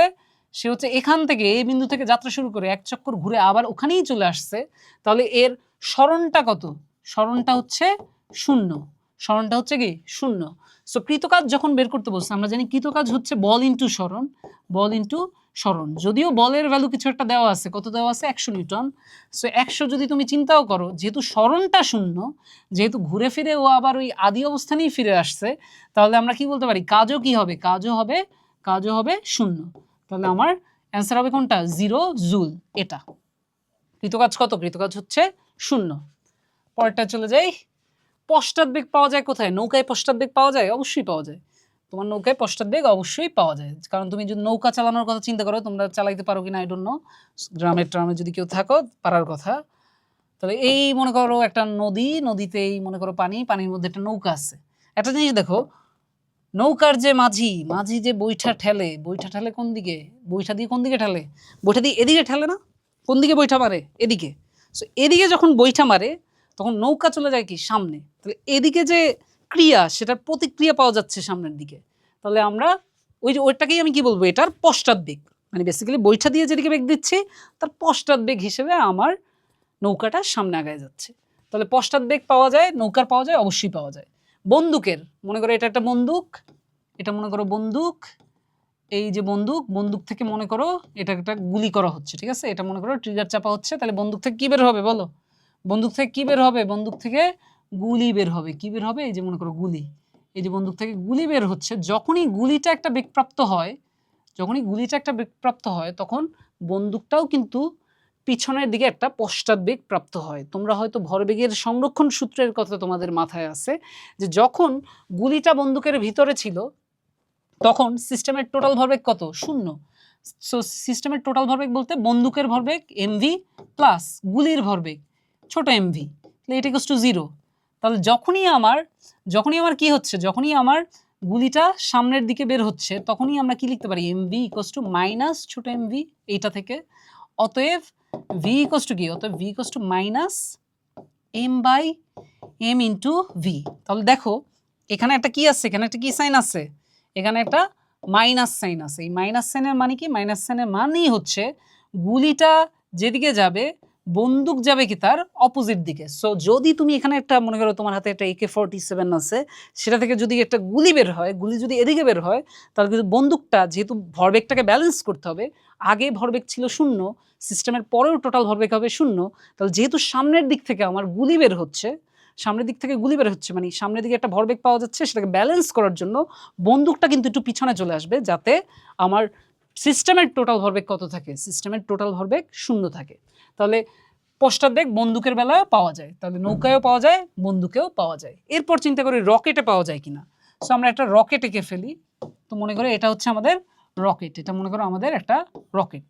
তাহলে রকেটে কি হয়? রকেটে মনে করো এই যে রকেটে মনে করো কি বের হয়? রকেট থেকে যে ফিউল বের হয়, এই ফিউলটা বের হয় একটা বেগ নিয়ে বের হয়, তাই না? সেই বেগের কারণে আমরা রকেটটাকে কি চিন্তা করি, বা ওটাকে যদি আমি একটা কি চিন্তা করি, এটাকে যদি আমি একটা এদিক থেকে যেটা বের হচ্ছে সেটার কারণে যে বলটা পাই, সেটা যদি আমি ক্রিয়া হিসেবে চিন্তা করি, তার কারণে কিন্তু রকেটের আমি উপর দিকে একটা কি পাই? প্রতিক্রিয়া বল পাই, তাই না? উপর দিকে একটা প্রতিক্রিয়া বল পাই, যেটাকে আমরা কি বলি? যেটাকে আমরা বলি রকেটের ক্ষেত্রে থ্রাস্ট, যেটাকে আমি কি বলি? রকেটের ক্ষেত্রে যে ধাক্কাটা, সেটা। সো দেখো এখানেও কিন্তু একদিকে আমার জ্বালানি বের হচ্ছে ভি বেগে, কত বেগে? ভি বেগে বের হচ্ছে, এবং সেই জ্বালানি যদি ভি বেগে বের হয় সেটার কারণে আমি কিন্তু এই যে আমাদের যে রকেটটার উল্টো দিকে একটা বেগ পাবো, উল্টো দিকে একটা বেগ পাবো, সেটাকে আমি কি বলবো? সেটাকে আমি বলবো কি বেগ? এই জ্বালানি বের হওয়ার জন্য সেটা হবে কি? ওর পশ্চাৎবেগ। তাহলে এই ক্ষেত্রে আমরা কি বলবো? যে পশ্চাৎবেগ পাওয়া যাবে কি? রকেটের ক্ষেত্রেও আসলে আমাদের কি পাওয়া যাবে? পশ্চাৎবেগ পাওয়া যাবে। তাহলে পশ্চাৎবেগ পাওয়া যাবে নৌকার বেলায়, পাওয়া যাবে বন্দুকের বেলায়, পাওয়া যাবে রকেটের বেলায়ও পাওয়া যাবে। তাহলে এই বেগের অপোজিটে আমি এই বেগ পাচ্ছি, তার মানে কি ওটাও একটা পশ্চাৎবেগ। বুঝছি কাহিনী? তাহলে তোমরা আশা করি এটা সবাই বুঝছো। পরেরটায় চলে যাই। একটি বস্তুর উপর 100 নিউটন বল কত সময় ব্যাপী ক্রিয়া করলে বস্তুটির ভরবেগের পরিবর্তন 10 কেজি মিটার পার সেকেন্ড হবে? সো একটি বস্তুর উপর কত বল বলছে? 100 নিউটন বল। তাহলে এফ হচ্ছে কত? এফ হচ্ছে 100 নিউটন। সো একটি বস্তুর উপর 100 নিউটন বল কত সময় ব্যাপী কাজ করলে ভরবেগের পরিবর্তন ডেল পি ইকুয়ালস টু কত হবে? ভরবেগের পরিবর্তন ডেল পি ইকুয়ালস টু কত হবে? 10 kg metre per second. 10 kg metre per second. তাহলে এটা যদি আমরা হিসাব করে বের করতে চাই, আমরা জানি নিউটন সেকেন্ড ল কি জানি? বস্তুর ভরবেগের পরিবর্তনের হার এর উপর প্রযুক্ত বলের সমানুপাতিক। তাহলে বস্তুর ভরবেগের পরিবর্তনের হার which is del p over del t। তাহলে del p over del t এটা হচ্ছে ভ্যারিজাস f, তাই না? এটা হচ্ছে ভ্যারিজাস f। এটা থেকে এটা থেকে পরে আমরা কি করি? del p del t, তারপর এখানে আমরা কি লিখি? যে ইকুয়ালস টু kf। তারপর আবার আরো অনেক হিসাব নিকাশ আছে, বাট এটা যেহেতু থিওরিটিক্যাল ক্লাস না, থিওরিটিক্যাল ক্লাসে দেখো যে আমরা শেষে গিয়ে কি দেখাই? শেষে গিয়ে আমরা দেখাই যে আসলে কে এর ভ্যালুটা কি চলে আসে? কে এর ভ্যালুটা আসলে 1 চলে আসে, তাই না? কে এর ভ্যালুটা 1 চলে আসে, কারণ ডেল পি ডেল টি থেকে আবার ঘুরে ফিরে আমরা কি পাই? এখানে এম এ বসাই দিতে পারি। তাহলে M equals to K F. তারপর এফ মানে ফোর্সের যে ইউনিট নিউটন, সেটাকে এমনভাবে ডিফাইন করা হয় যাতে আসলে কে এর ভ্যালু 1 আসে। তো আমরা ফাইনালি তাহলে কি লিখতে পারি? আমরা লিখতে পারি ডেল পি ডেল টি হচ্ছে ইকুয়ালস টু এফ। এটা দিয়ে ডিরেক্ট লিখে দিতে পারি। তাহলে আমরা টাইমটাকে কি লিখতে পারি? টাইমটাকে লিখতে পারি টি বা ডেল টি যেটাই বলি, টি বা ডেল টি যেটাই বলি ইকুয়ালস টু কি? Del P over F. তাহলে ডেল পি ওভার এফ যদি হয়, ডেল পি হচ্ছে 10 আর এফ কত? এফ হচ্ছে 100। দুইটাই এসআই ইউনিটে আছে। তাহলে 10/100, তাহলে এটা কত হয়? নিচে থাকে 10, তাহলে 1/10 কত? 1/10 হচ্ছে 0.1। তাহলে 0.1 সেকেন্ড। তাহলে কারেক্ট অ্যান্সার কোনটা? 0.1 সেকেন্ড। তাহলে এটা হচ্ছে আমাদের কারেক্ট অ্যান্সার, 0.1 সেকেন্ড। এখন চাইলে তোমরা এটা যদি নিউটন সেকেন্ড লটা যদি ভুলে যাও, তুমি এফ ইকুয়ালস টু এম এ যদি তোমার মনে থাকে সেটা দিয়েও তুমি করতে পারবা। F equals to M A তো আর এটা তো তুমি চাইলেও ভুলতে পারবে না, তাই না? কিছু জিনিস কি চাইলেও তো ভোলা যায় না। এরকম একটা জিনিস হচ্ছে F equals to M A. So F equals to M এও যদি তুমি লেখো, তাহলে ওখান থেকেও দেখো এম এর জায়গায় আবার কি লিখতে পারো? V minus U by T. তাহলে পরের লাইনে লিখতে পারো তুমি M V minus M U divided by T. তাহলে M V minus M U মানে হচ্ছে আমার ভরবেগের পরিবর্তন, নিচে হচ্ছে টি, আর এই পাশে কি? এ পাশে হচ্ছে এফ। তাহলে আমরা অতএব টি ইকুয়ালস টু কি? T equals to del P by F. So ঘুরে ফিরে ওই একই ফর্মুলার দিকেই যাব।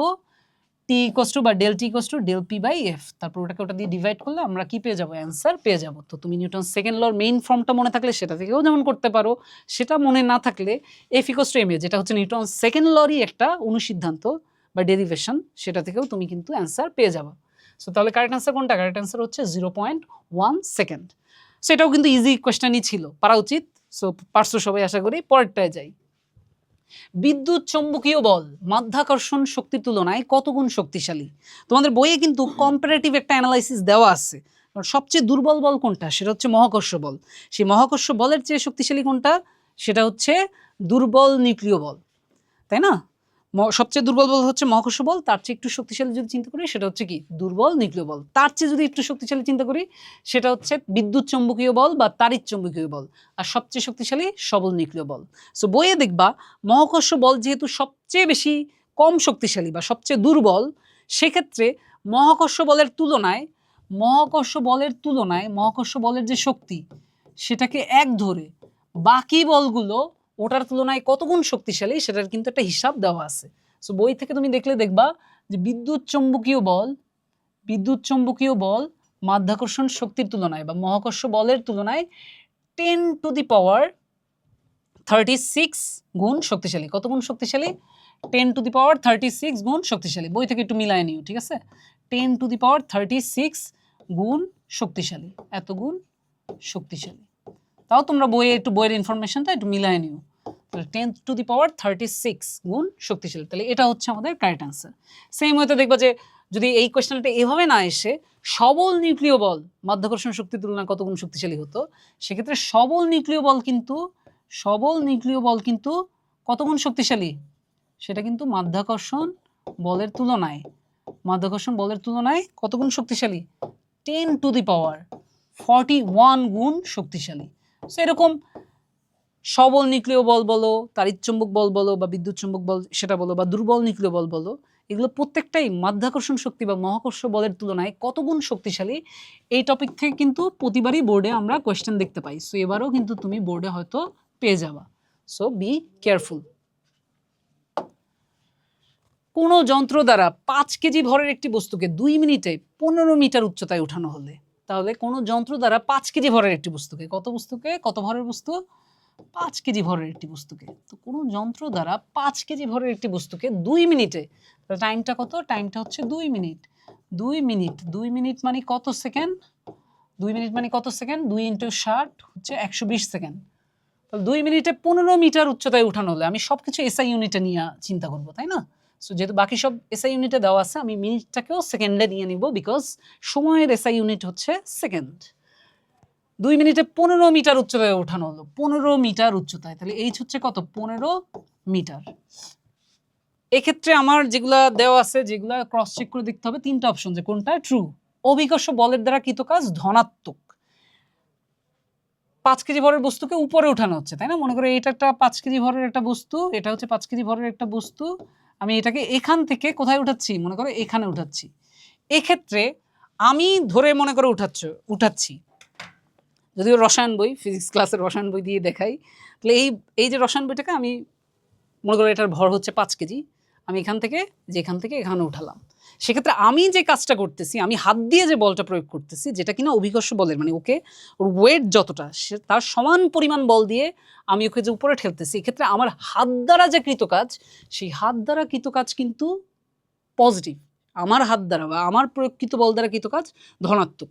কিন্তু তুমি যদি চিন্তা করো এখানে কোন বলের কথা বলতেছে, কারণ যখনই কাজের কথা আসবে তখন কিন্তু খুবই ইম্পর্ট্যান্ট একটা জিনিস হচ্ছে কোন বলের দ্বারা কাজ, তাই না? তখনই আমার জিজ্ঞেস করতে হবে যেটা আসলে কোন বলের দ্বারা কাজ। তাছাড়া কিন্তু আমি কাজটা আসলে কত, সেটা পজিটিভ না নেগেটিভ সেটা বলতে পারতেছি না। যেহেতু এখানে বলছে অভিকর্ষ বলের দ্বারা কৃত কাজ, এখন দেখো অভিকর্ষ বল সবসময় কাজ করে কোন দিকে? বস্তুকে তুমি উপরে নিচে ডানে বামে যেখানেই নাও না কেন, অভিকর্ষ বল সেটা কাজ করে সবসময় কি? নিচের দিকে। আর অভিকর্ষ বল সেটা কাজ করে সবসময় নিচের দিকে। তাহলে যেহেতু অভিকর্ষ বল কাজ করে নিচের দিকে, কিন্তু বস্তুর সরণ হচ্ছে উপরের দিকে, বল আর সরণ সেই দুটার দিক পরস্পর বিপরীতমুখী, তাহলে এই ক্ষেত্রে অভিকর্ষজ বলের দ্বারা কৃত কাজ কখনোই ধনাত্মক হবে না, সেটা কি হবে? সেটা হবে ঋণাত্মক। তাইলে ধনাত্মক, এটা কথা সত্য না, তাহলে এটা বাদ। বস্তুর বিভব শক্তির পরিবর্তন 75 জুল। তাহলে রেফারেন্সে এখানে যদি আমি ওর বিভব শক্তি কি চিন্তা করি, আমরা যখনই বিভব শক্তি আসলে বের করি, আমরা আসলে বিভব শক্তির পরিবর্তনটা বের করি। তাহলে রেফারেন্স পয়েন্টে বা রেফারেন্স সারফেসে আমার বিভব শক্তিটা যদি 0 হয়, তাহলে হাইয়েস্ট সারফেসে যেখানে নিলাম সেখানের বিভব শক্তিটা যদি আমি বের করতে পারি, তাহলে ওটা থেকে 0 বিয়োগ দিলেই তো আমি বিভব শক্তির পরিবর্তন পেয়ে যাব। তাহলে আমার ইপি ইকুয়ালস টু কি হবে? ইপি ইকুয়ালস টু হবে এম, মানে আমার ডেল ইপি হচ্ছে এখানের ইপি মাইনাস এখানের ইপি। সো এখানে একটা যেহেতু 0, আমি ডিরেক্ট এখানে একটা বের করলেই হয়ে যাচ্ছে। তাহলে বিভব শক্তির পরিবর্তন হবে এম জি এইচ। তাহলে এম হচ্ছে 5, জি হচ্ছে 9.8, আর এইচ হচ্ছে কত? এইচ হচ্ছে 15, এইচ হচ্ছে কত? 15। তাহলে এই তিনটা গুণ দিয়ে দিলে আমি আমার বিভব শক্তির যে পরিবর্তন সেটা পেয়ে যাব। তাহলে এটা হচ্ছে 5 × 9.8 ইন্টু হচ্ছে 15, 5 × 9.8 ইন্টু হচ্ছে 15।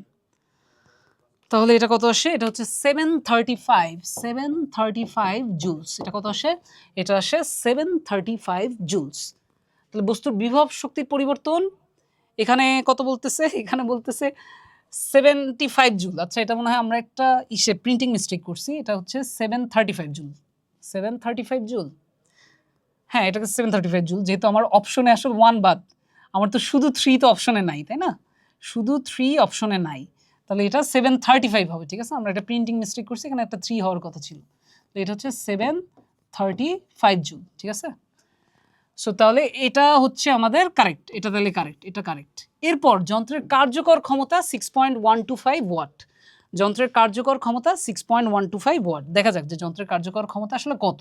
সো কার্যকর ক্ষমতা যদি আমি বের করতে চাই, কার্যকর ক্ষমতা বের করতে হলে দেখো আমি এখান থেকে এখানে ওকে উঠাতে, এই যে বস্তুটা 5 কেজি ভরের বস্তু, এটাকে এখান থেকে এখানে উঠাতে আমার কি করা লাগতেছে, কাজ করা লাগতেছে। আমি যতটা কাজ করতেছি সেটাই ওর ভিতরে বিভব শক্তি হিসেবে জমা থাকতেছে। তাহলে আমিও কাজ করতেছি কত, 735 জুল, আর সময়টা কত লাগতেছে, 120 সেকেন্ড। তাহলে এটা থেকে যদি আমি আমার কার্যকর ক্ষমতা বের করতে চাই, আমি যদি কার্যকর ক্ষমতা বের করতে চাই, তাহলে কার্যকর ক্ষমতাটা কত হবে, কার্যকর ক্ষমতাটা কি হবে, কার্যকর ক্ষমতাটা হবে পি আউটপুট আর কি, সেটা হচ্ছে কি W/T। তাহলে W হচ্ছে 735 জুল, আর নিচে হচ্ছে টাইমের জায়গায় 120 সেকেন্ড। তাহলে কার্যকর ক্ষমতা হচ্ছে 735 ভাগ 120, তাহলে এটা কত আসে, 6.125। তাহলে 6.125, তাহলে এত ওয়াট। তাহলে আমার কার্যকর ক্ষমতা কত, 6.125 ওয়াট। এটা কিন্তু ঠিক আছে, এটা যে কথা বলছে কথা কিন্তু ঠিক আছে, তাহলে এটাও ট্রু। তাহলে আমার 2 আর 3 ট্রু, এটা একটু প্রিন্টিং মিস্টেক হয়েছে, এটা একটু মাথায় রেখো, কারণ 2 আর 3 তো আমার ইসে দেওয়া নাই, ইসে তো 2 আর 3 অপশনে নাই। সো বেসিক্যালি শুধু 3 তো অপশনে নাই, নাকি শুধু 3 আছে? ও শুধু 3ও তো অপশনে আছে, শুধু 3ও যেহেতু অপশনে আছে, তাহলে তো আর প্যারা নেই, তাহলে প্যারা নেই। তাহলে আমরা কি বলতে পারি, 75 জুল যেহেতু দেওয়া আছে, 75 জুল যেহেতু দেওয়া আছে, তাহলে আমার যেহেতু 735 জুল আসে বিভব শক্তির পরিবর্তন, তাহলে এটাও বাদ। তাহলে শুধুমাত্র ট্রু কোনটা, যন্ত্রের কার্যকর ক্ষমতা হচ্ছে 6.125 ওয়াট। এটা আমরা দেখলাম যে এটা ট্রু। তাহলে কারেক্ট আনসার কি, শুধু 3। আমি খেয়াল করি নাই যে শুধু 3 অপশন আছে। ঠিক আছে, তাহলে আমার কারেক্ট আনসার হবে কি, অনলি 3। কারণ বাকি যে 1 আর 2, এই দুটো আমরা ম্যাথমেটিক্যালি করে দেখলাম যে অভিকর্ষ বলের দ্বারা কৃত কাজ আসলে ধনাত্মক না, সেটা হবে ঋণাত্মক, যেহেতু বল কাজ করতেছে এদিকে, সরণ হচ্ছে তার উল্টো দিকে। আর বস্তুর বিভব শক্তির পরিবর্তন যদি বলি, সেটা আমরা হিসাব করে দেখলাম, সেটা আসে 735 জুল, বাট এখানে অপশনে আছে 75 জুল, তাহলে ওটাও বাদ। এরপর আমরা দেখলাম 735 জুলকে, মানে ওই বিভব শক্তির পরিবর্তনটাই তো হচ্ছে যতটা কাজ আমরা করতেছি সেটাই তো ওর ভিতরে বিভব শক্তি হিসেবে জমা হচ্ছে।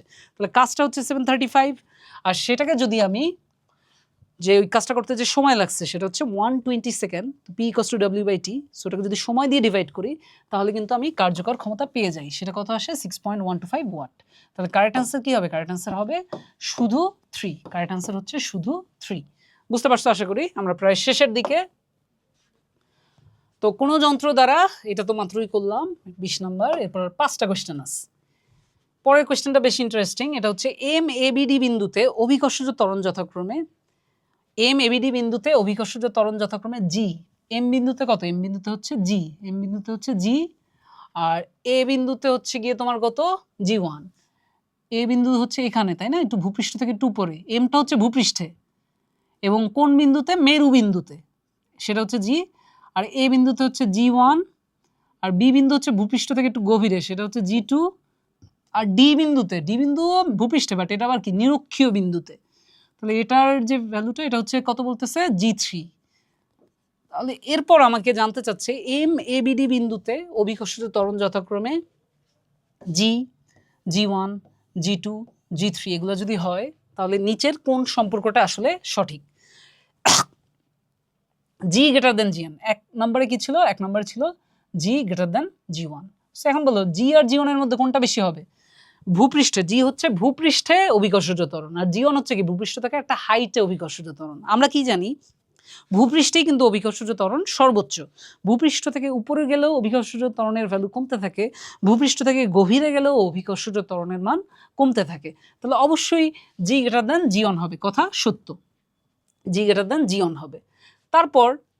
তারপর দেখো, পরেরটা কি বলছে, G1 = G2। এখন দেখো G1টা কি, G1টা হচ্ছে ভূপৃষ্ঠ থেকে, এখানে কিন্তু G1 আর G2 এটা কিন্তু একটু ক্রিটিক্যাল কেন, বিকজ আমার ছবিটা যদি এখানে একটু আলাদা করে আঁকি, ছবিটা একটু, মানে এটা বেসিক্যালি একটু ডিমের মতো আঁকছে কেন, কারণ নিরক্ষীয় ব্যাসার্ধ তো একটু মেরু ব্যাসার্ধের চেয়ে একটু বেশি, ওই জন্য ওইটা চিন্তা করে এভাবে আঁকা হয়েছে। যাই হোক, বাট আমার G1 আর G2 কথা যদি চিন্তা করি, আমার এখানে কোয়েশ্চেনে বলছে যে ভূপৃষ্ঠে এখানে ভ্যালুটা হচ্ছে জি, আর এটা হাইটে, আরে দেখো এম ইকুয়ালস টু বিএম, তার মানে এই হাইটটা আর এই হাইটটা সমান, তাহলে এই দুই হাইট সমান, যেহেতু এটা এম, এটা হচ্ছে এ, আর এটা হচ্ছে কি বি, তাহলে M equals to M B, যেহেতু বলছে এম ইকুয়ালস টু বিএম, তাহলে এই দুটা হাইট সেম, মানে যতটা উপরে ততটাই গভীরে। তাহলে এখানের যে ভ্যালুটা সেটা হচ্ছে জি ওয়ান, আর এটা কি, এটা হচ্ছে জি টু। এখন আমাকে বলতেছে G one equals to G two, এটা ট্রু হবে কি না। এখন একটা জিনিস চিন্তা করে দেখো, ভূপৃষ্ঠ থেকে উপরে গেলেও জি এর ভ্যালু বা অভিকর্ষজ ত্বরণের ভ্যালু কমবে, আর ভূপৃষ্ঠ থেকে গভীরে গেলেও জি এর ভ্যালু বা অভিকর্ষজ ত্বরণের ভ্যালু কি হবে, কমবে। বাট একই পরিমাণ উপরে গেলে, আমি যদি ভূপৃষ্ঠ থেকে 1 কিলোমিটার উপরে যাই, সেখানে জি এর ভ্যালু যা হবে, আর ভূপৃষ্ঠ থেকে 1 কিলোমিটার গভীরে গেলে কিন্তু জি এর ভ্যালু এক কমবে, ঠিক আছে, বাট এক ভ্যালু হবে না, ঠিক আছে, দুইটার কিন্তু ডিফারেন্ট ভ্যালু হবে। বিকজ আমরা কি জানি, আমরা একটু থিওরিটিক্যাল একটু কথা বলতে হয় যদি এটা বুঝতে চাও।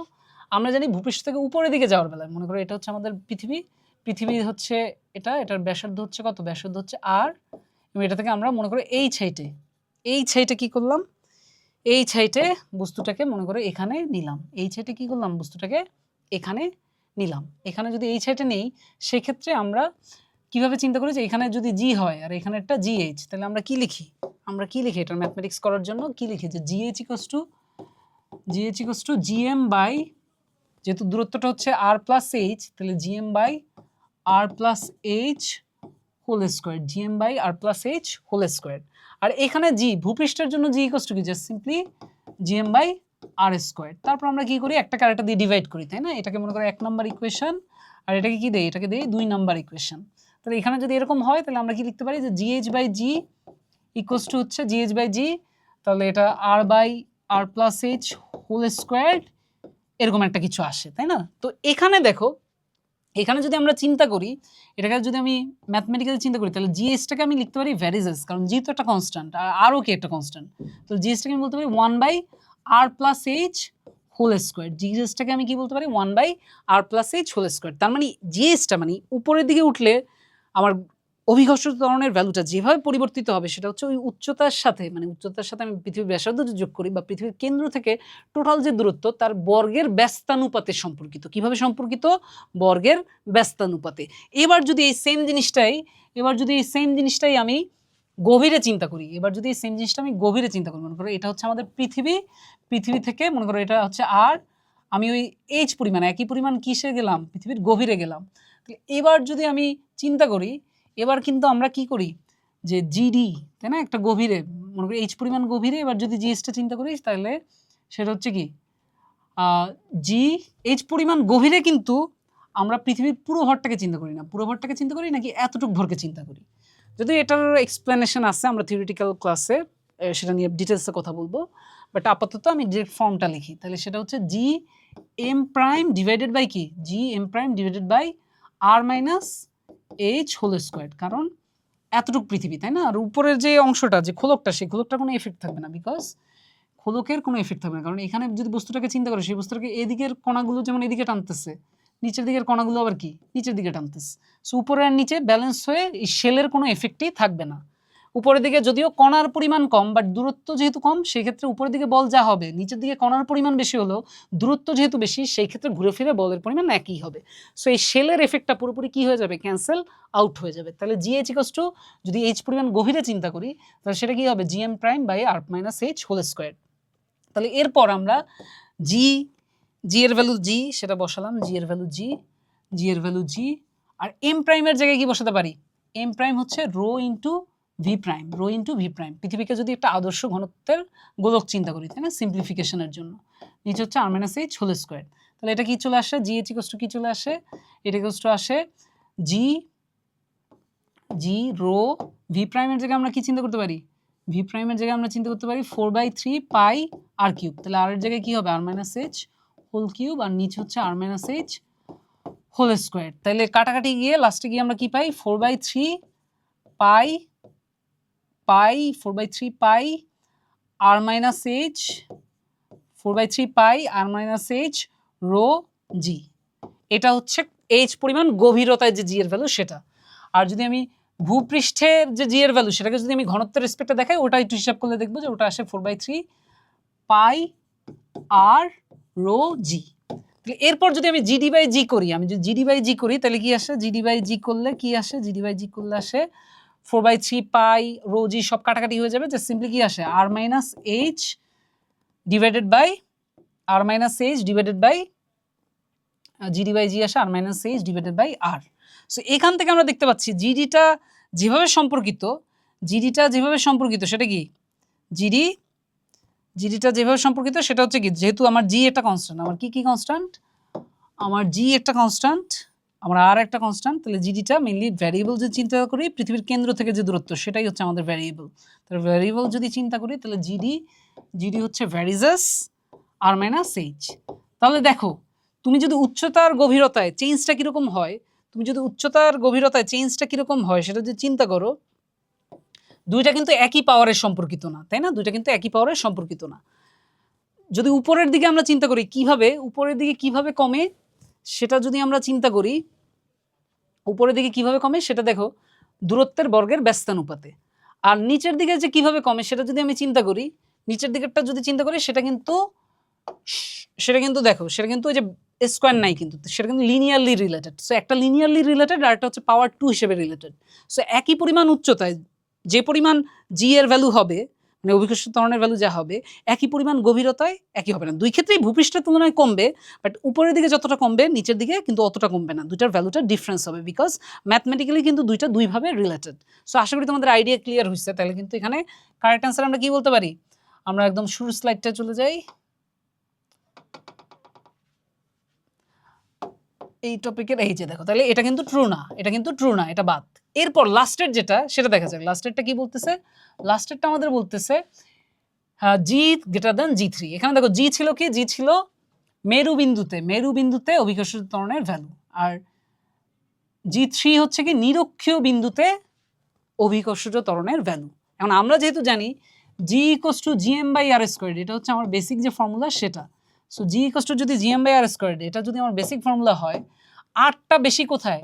নিরক্ষীয় অঞ্চলে, তাই না? এদিকের আরটা বেশি কম্পেয়ার টু এদিকের আর, তাই না? আমার মেরু অঞ্চলে বা মেরু বিন্দুতে যে আরটা, মানে পৃথিবীর ব্যাসার্ধ, তার তুলনায় নিরক্ষীয় ব্যাসার্ধ বেশি। নিরক্ষীয় ব্যাসার্ধ যদি বেশি হয়, নিরক্ষীয় দিকে জি এর ভ্যালুটা তাহলে কি হবে? কম হবে। সো নিরক্ষীয় দিকে জি এর ভ্যালুটা কম মানে কি? জি থ্রির ভ্যালুটা জি এর চেয়ে কম। তাহলে জি থ্রির ভ্যালু জি এর চেয়ে কম, তাহলে এটা কিন্তু কারেক্ট।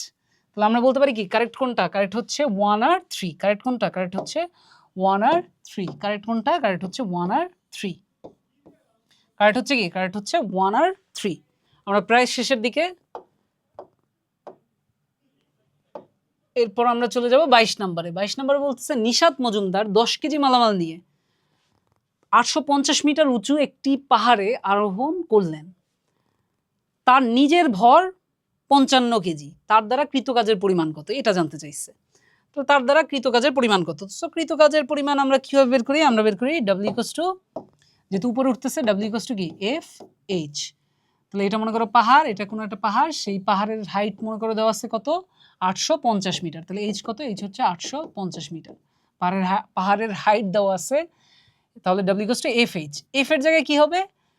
এই যে নিশাত মজুমদার, তার নিজের ভর কত? নিজের ভর হচ্ছে 55 কেজি, আর তার সাথে মালামাল আছে কত? 10। তাহলে 65 কেজি নিয়ে এসে উপরে উঠতেছে। সো 65 কেজি নিয়ে যদি উপরে ওঠে, পৃথিবী তাকে নিচে টানতেছে কি?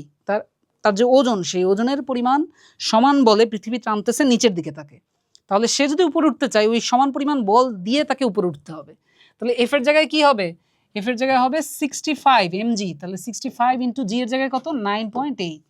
আর এইচ এর জায়গায় কত হবে? এইচ এর জায়গায় হবে 850, কারণ কত উচ্চতায় উঠতেছে? 850 মিটার উচ্চতায়। তাহলে 65 ইন্টু 9.8 ইন্টু হচ্ছে 850 ইন্টু হচ্ছে 850। তাহলে এটা আসে কত? এটা আসে 54,1450 এত জুল। তাহলে এটা যদি আমি মোডে নেই, ইঞ্জিনিয়ারিং মোডে নেই, তাহলে এটা কত আসে? এটা হয় 5.41 into 10 two the power 5 joule. 5.41 into 10 two the power 5 joule. তাহলে সেটা কি কারেক্ট অ্যান্সার আছে আমাদের? সেটা কিন্তু আমাদের আছে, 5.41 বা 5.4 into 10 two the power 5 joule. তাহলে এটা হচ্ছে আমাদের কারেক্ট অ্যান্সার। তাহলে 22 গেল। এটাও কিন্তু ইজি ছিল, পারা উচিত। এরপর 23 নাম্বার, চিত্রে প্রযুক্ত বল কত? চিত্রে প্রযুক্ত বল কত? তাহলে একটা স্থির বস্তু আছে, আমার কি আছে, একটা স্থির বস্তু আছে, তারপর হচ্ছে সেটাকে আমি কি করতেছি, সেটাকে আমি একটা বল দিয়ে 10 সেকেন্ডে কত বেগ প্রাপ্ত হচ্ছে, সেটা 20 মিটার পার সেকেন্ড। এই ক্ষেত্রে বস্তুটা ভর দেওয়া আছে 1.2 কেজি, আর ঘর্ষণ বল কত দেওয়া আছে 0.6 নিউটন। মানে এই যে তল থেকে যে যাচ্ছে, এটা একটা তলের উপর আছে না, সেই তলের যে ঘর্ষণ বল, তলের সাথে এটার যে ঘর্ষণ বল, সেই ঘর্ষণ বলের মানটা হচ্ছে 0.6 নিউটন। প্রযুক্ত বল বের করতে বলছে। যাই হোক, আমরা এটা কিভাবে করতে পারি, আমরা জানি সামেশন অফ এফ, আমরা জানি summation of F equals to, যদি আমি ভেক্টর সহ চিন্তা করি এম এ, বা ভেক্টর সাইন্স ছাড়া যদি চিন্তা করি, যেহেতু সব একই দিকে, তাহলে কি জাস্ট আমি সিম্পলি লিখতে পারি summation of F equals to M A. তো সামেশন অফ এফ এর মধ্যে কি কি বল আছে, একটা হচ্ছে এদিক থেকে প্রযুক্ত বল যেটা আমাদের বের করতে বলছে, আর একটা হচ্ছে উল্টো দিক থেকে ঘর্ষণ বল, আর একটা হচ্ছে উল্টো দিক থেকে ঘর্ষণ বল যেটা কাজ করতেছে কি উল্টো দিকে। তাহলে আমার লব্ধি বলটা কি হবে, এফ মাইনাস এফ এফ, মানে প্রযুক্ত বল মাইনাস ঘর্ষণ বল। প্রযুক্ত বলটা বেশি, যেহেতু বস্তুটা এখান থেকে কোথায় যাচ্ছে, এখানে যেতে পারতেছে, তার মানে অবশ্যই প্রযুক্ত বলটা ঘর্ষণ বলের চেয়ে বেশি, তা না হলে তো যেতে পারতো না। সো সামেশন অফ এফ এর জায়গায় আমরা লিখতে পারি প্রযুক্ত বল মাইনাস ঘর্ষণ বল, F minus F F equals to হচ্ছে এম এ। তাহলে এম এর ভ্যালু কত, 1.2 কেজি। আর তারপর এ এর জায়গায় আমি কি লিখতে পারি, এ হচ্ছে V minus U by T. তাহলে ভি হচ্ছে কত 20, মাইনাস ইউ কত স্থির বস্তু, তার মানে ইউ 0, 20 মাইনাস 0 বাই টি, টি কত লাগছে 10 সেকেন্ড। তাহলে এটা কত আসে, এটা আসে 1.2 ইন্টু 2, তাহলে হচ্ছে 2.4। তাহলে F minus F F, F minus F F হচ্ছে 2.4। তাহলে F minus F F, F F কত, ঘর্ষণ বল হচ্ছে 0.6 নিউটন। সো এফ মাইনাস 0.6 হচ্ছে 2.4। তাহলে আমরা কি বলতে পারি, এফ ইকুয়ালস টু কি হবে 2.4 প্লাস 0.6, সেটা কত আসে, সেটা আসে 3 নিউটন। তাহলে প্রযুক্ত বলের মান কত, প্রযুক্ত বলের মান হচ্ছে কত বলো, প্রযুক্ত বলের মান হচ্ছে 3 নিউটন। প্রযুক্ত বলের মান কত, 3 নিউটন। সো এটা বুঝছি আশা করি, এটা কিন্তু একটু ট্রিকি ম্যাথ ছিল, কারণ এখানে ঘর্ষণ বলের কথা ছিল। সো ঘর্ষণ বলের কথা থাকুক বা যে বলই থাকুক না কেন, অলওয়েজ কিপ ইন মাইন্ড যে summation of F equals to M A. তারপর সামেশন অফ এফ এর জায়গায় তুমি দেখবা কি কি বল আছে, এখানে কি কি বল আছে, এদিক থেকে তুমি একটা প্রযুক্ত বল ঠেলা দিচ্ছ, আর সারফেসের সাথে এই বস্তুটার এখান থেকে উল্টো দিক থেকে এই গতিকে অপোজ করার জন্য কি আছে, গতিকে অপোজ করার জন্য আছে একটা ঘর্ষণ বল। তাহলে ঘর্ষণ বলের অপোজিটে তুমি প্রযুক্ত বল দিচ্ছ। সো ওই দুইয়ের লব্ধি বলের কারণে, ওই দুইয়ের লব্ধি বলের কারণেই কিন্তু বস্তুটা কি পাচ্ছে, এই যে ত্বরণটা পাচ্ছে, মানে স্থির থেকে যে একটা বেগ প্রাপ্ত হচ্ছে একটা সময়ে, সেটা কেন হচ্ছে, ওই লব্ধি বলের কারণে। সো লব্ধি বলের জায়গায় এফ মাইনাস এফ এফ, প্রযুক্ত বল মাইনাস ঘর্ষণ বল বসায় দিবা, বাকি এম এর জায়গায় এম বসায় দিবা, এ এর জায়গায় ভি মাইনাস ইউ বাই টি বসায় দিবা, যে ইনফরমেশন দেওয়া আছে, তারপর একটু ক্যালকুলেশন করলেই কিন্তু তুমি প্রযুক্ত বল পেয়ে যাচ্ছ, তাই না? ইজি ইজি, একদম ইজি। তাহলে এটা আমরা করলাম, এটা গেল 23, 23-এর পর 24, সমআয়তনের নিচের কোনটির জড়তা বেশি। সো সমআয়তন, মনে করো সমআয়তনের কি কি আছে, সমআয়তনের একটা লোহার গোলক আছে, একটা সোনার গোলক আছে, একটা বরফের গোলক আছে, আর এটা কি সমআয়তনের একটা রূপার গোলক আছে। তাহলে কোনটার জড়তা বেশি হবে, কোনটার জড়তা বেশি হবে, যেটার ভর বেশি হবে সেটারই কি হবে, জড়তা বেশি হবে, যেটার ভর বেশি হবে সেটারই জড়তা বেশি হবে। তো সমআয়তনের কোনটার ভর বেশি হবে, যেটার ঘনত্ব বেশি হবে, যেটার ঘনত্ব বেশি হবে, যেহেতু আয়তন সমান, কারণ এম ইকুয়ালস টু কি, M equals to rho V, যেহেতু আয়তন সমান, তাহলে যেটার ঘনত্ব বেশি হবে, যেটার ঘনত্ব রো বেশি হবে সেটারই জড়তা বেশি হবে, কারণ সেটার ভর বেশি হবে। তাহলে এখানে লোহা, সোনা, বরফ, রূপা, এর মধ্যে ঘনত্ব বেশি কার, ঘনত্ব বেশি হচ্ছে কার বলো, ঘনত্ব বেশি কার, ঘনত্ব বেশি হচ্ছে কার বলো, এটা হচ্ছে সোনার যে ঘনত্ব, সেই সোনার ঘনত্ব কিন্তু এগুলোর মধ্যে সবচেয়ে বেশি, লোহা, বরফ, রূপা, সোনা, এর মধ্যে সবচেয়ে ঘনত্ব বেশি হচ্ছে সোনার। তাহলে সোনার যেহেতু ঘনত্ব বেশি, তাহলে সোনার ভরটাও বেশি হবে, ভরটাও বেশি হবে, আর ভর বেশি হলে এর জড়তাও বেশি হবে। তাহলে কারেক্ট অ্যান্সার হচ্ছে সোনা। লাস্ট কোয়েশ্চেন চলে আসছি আমরা। একটি মোটর 2 কেজি ভরের বস্তু, একটি মোটর, কয়টি মোটর, একটি মোটর, মোটর হচ্ছে কয়টা, একটি মোটর 2 কেজি ভরের বস্তু 5 মিটার উচ্চতায়। তাহলে এমটা হচ্ছে কত, 2 কেজি। তাহলে একটি মোটর 2 কেজি ভরের বস্তুকে 5 মিটার উচ্চতায়, তাহলে এইচটা কত, এইচটা হচ্ছে 5 মিটার, 5 মিটার উচ্চতায় উত্তোলন করতে মোট কত শক্তি ব্যয় করছে, মোট শক্তি ব্যয় করছে 100 7 জুল। তাহলে এটা হচ্ছে এনার্জি ইন, মানে মোটর দিয়ে কত এনার্জি ইন হচ্ছে। মোটরটিতে মোট কত শক্তি অপচয় হচ্ছে, এনার্জি ওয়েস্ট, মানে তার মানে ডেলি কত শক্তি অপচয় হচ্ছে সেটা বের করতে হবে। সো এনার্জি অপচয় হচ্ছে কত সেটা বের করার জন্য আমরা জাস্ট কি ইউজ করতে পারি, আমরা জানি ডেলিটাকে আমরা কি চিন্তা করতে পারি, এনার্জি ইনপুট হিসেবে যতটা গেল মাইনাস এনার্জি আউটপুট হিসেবে যা পাচ্ছি, এনার্জি ইন থেকে এনার্জি আউটটাকে যদি আমি বিয়োগ করে দিই তাহলেই কিন্তু এনার্জি ওয়েস্ট কতটা হচ্ছে সেটা পেয়ে যাচ্ছি।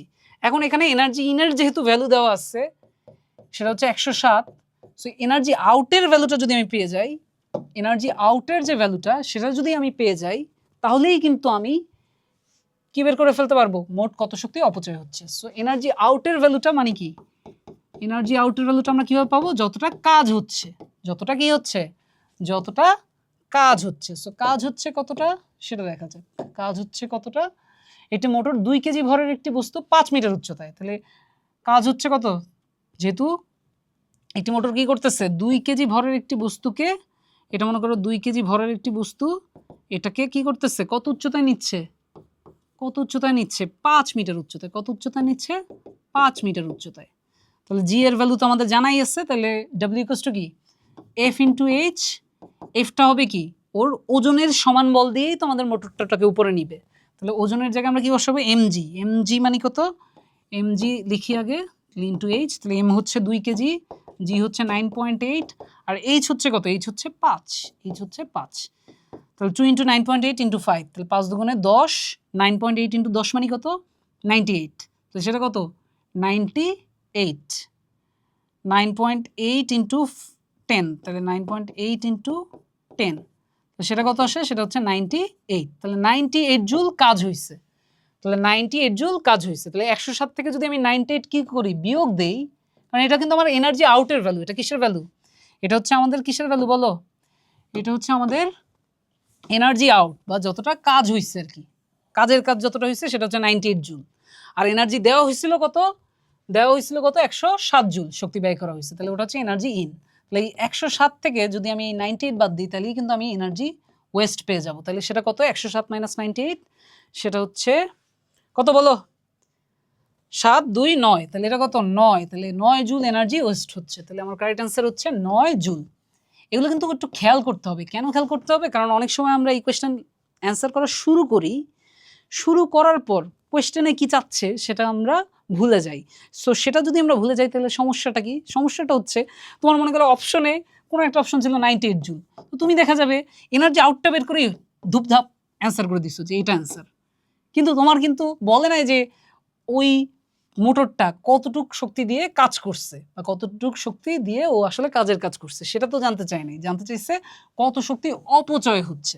সো কোয়েশ্চেন ক্লিয়ারলি পড়তে হবে এবং কোয়েশ্চেন ক্যালকুলেট করে ফাইনাল রেজাল্ট আনা পর্যন্ত মাথায় রাখতে হবে যে কি চাইছে, কারণ এখানে কিন্তু হঠাৎ করে তোমার মনে না থাকলে তুমি অপশনে ওই 98 জুল দেখে দাগাই দিতে পারো, বাট যখনই তোমার মাথায় থাকবে যে ওকে আমার তো ওই মোটর দ্বারা কত কাজের কাজ হয়েছে সেটা জানতে চায় নাই, আমার জানতে চাইছে কত শক্তি অপচয় হয়েছে, তাহলে 107 জুল শক্তি দেওয়া হয়েছিল, তার মধ্যে কাজের কাজ হয়েছে 98 জুল, তাহলে 107 থেকে 98 বাদ দিলে 9 জুল থাকে, তাহলে 9 জুল হচ্ছে আমার কত শক্তি অপচয় হয়েছে। সো এই ব্যাপারে মানে কোয়েশ্চেন কিন্তু আমাদের কি করতে হবে, ভালো মতো খেয়াল করতে হবে, কোয়েশ্চেন কি করতে হবে, ভালো মতো খেয়াল করতে হবে যে কোয়েশ্চেনে কি চাইছে, ঠিকভাবে পড়তে পারাটাও কিন্তু তোমার ওই কোয়েশ্চেন পারার 50% কাজই হয়ে যাবে তুমি যদি ঠিকভাবে প্রশ্ন পড়তে পারো, বাকিটা হচ্ছে তোমার একটু ক্যালকুলেট করে বের করতে হবে। সো যেহেতু কয়দিন পরেই বোর্ড এক্সাম, এইসব ব্যাপারে খুবই কী করতে হবে, খুবই কেয়ারফুল হতে হবে। আর তোমরা রেগুলার হচ্ছে আমাদের ওয়েবসাইটে গিয়ে আমাদের যে ক্লাসগুলো হয় ক্র্যাশ কোর্সের, তারপর আমাদের যে এক্সামগুলো হয় সেই এক্সামগুলো যদি দাও তুমি তাহলে কিন্তু অনেক লাভ আছে। লাভটা কি, নিজের প্রিপারেশন কোন স্টেজে আছে, কারণ যতক্ষণ পর্যন্ত আমি যতই তোমাকে দেখায় দিই তুমি নিজে যতক্ষণ না প্র্যাকটিস করতেছো ততক্ষণ কিন্তু তুমি ওই এক্সাম হলে গিয়ে থতমত খেয়ে যাবা যে সর্বনাশ, আগে তো যখন ভাইয়ারা দেখাচ্ছিল তখন তো সবই বুঝতেছিলাম, এখন তো মাথা কাজ করতেছে না, বিকজ তুমি নিজে আসলে প্র্যাকটিস করো নাই। সো তোমার নিজের কি করতে হবে, প্র্যাকটিস করতে হবে। সো নিজে যখনই তুমি প্র্যাকটিস করতে থাকবা রেগুলার, তখন কিন্তু তুমি ওই প্রবলেম সলভিং স্কিলটাও তোমার অনেক ডেভেলপ করবে এবং একই সাথে ওই যে পরীক্ষার হলে অল্প সময়ের মধ্যে সবগুলো এমসিকিউ যাতে অ্যান্সার করতে পারো সেই টাইম ম্যানেজমেন্টটাও তোমার হাতে চলে আসবে। সো তুমি প্রচুর পরীক্ষা দিতে হবে এখন। আর আমরা যেহেতু ক্র্যাশ কোর্সের প্রতিটা ক্লাসের পরই আমরা নিজেরা আমাদের ওয়েবসাইট থেকে যেহেতু নিচ্ছি, আমরা পরীক্ষা নিচ্ছি, সেই পরীক্ষা যদি তুমি দাও তোমার কিন্তু একটা সলিড প্রিপারেশন হবে। তাইলে তোমাকে এসএসসি পরীক্ষা আশা করতেছি কেউই আটকাতে পারবে না। আর আরেকটা কিন্তু লাভ আছে, আমরা যে আমাদের ওয়েবসাইট থেকে যে এক্সামগুলো নিচ্ছি, তোমরা কিন্তু দেখবে যে এক্সামই দিচ্ছ সাথে সাথে তোমার কি পয়েন্ট বেড়ে যাচ্ছে। সো ফাইনালি লাস্টে তোমরা একটা কি নিব, ফ্রি ক্র্যাশ কোর্সের শেষে আমরা তো মেগা এক্সামও একটা নিব। তো এই সব কিছু মিলায় ওয়েবসাইটে তোমার যদি পয়েন্ট কি হয়, তোমার যদি পয়েন্ট হয় কি বলো, তোমার যদি পয়েন্ট কি হয়, হাইয়েস্ট হয়, ওয়েবসাইটে তোমার পয়েন্ট যদি কি হয়, হাইয়েস্ট হয়, তাহলে কিন্তু তুমি কি পেয়ে যাবা, তুমি কিন্তু পেয়ে যাবা একটা ল্যাপটপ পেয়ে যাবা। কি পেয়ে যাবা, একটা ল্যাপটপ পেয়ে যাবা। ঠিক আছে? সো আশা করতেছি এটা নিয়ে একটা ভালো হাড্ডাহাড্ডি কম্পিটিশন হবে। সো আজকের ক্লাস এতটুকুই, তোমরা নিয়মিত এক্সামগুলো দিবা, অ্যান্ড কোনো কোয়েশ্চেন থাকলে আমাদের গ্রুপে শেয়ার করবা, আমরা এটার অ্যান্সার দিয়ে দিব। সো নো কনফিউশন, সবার জন্য বেস্ট অফ লাক, রেগুলার পড়তে থাকো। থ্যাংক ইউ, আল্লাহ হাফিজ, আসসালামু আলাইকুম।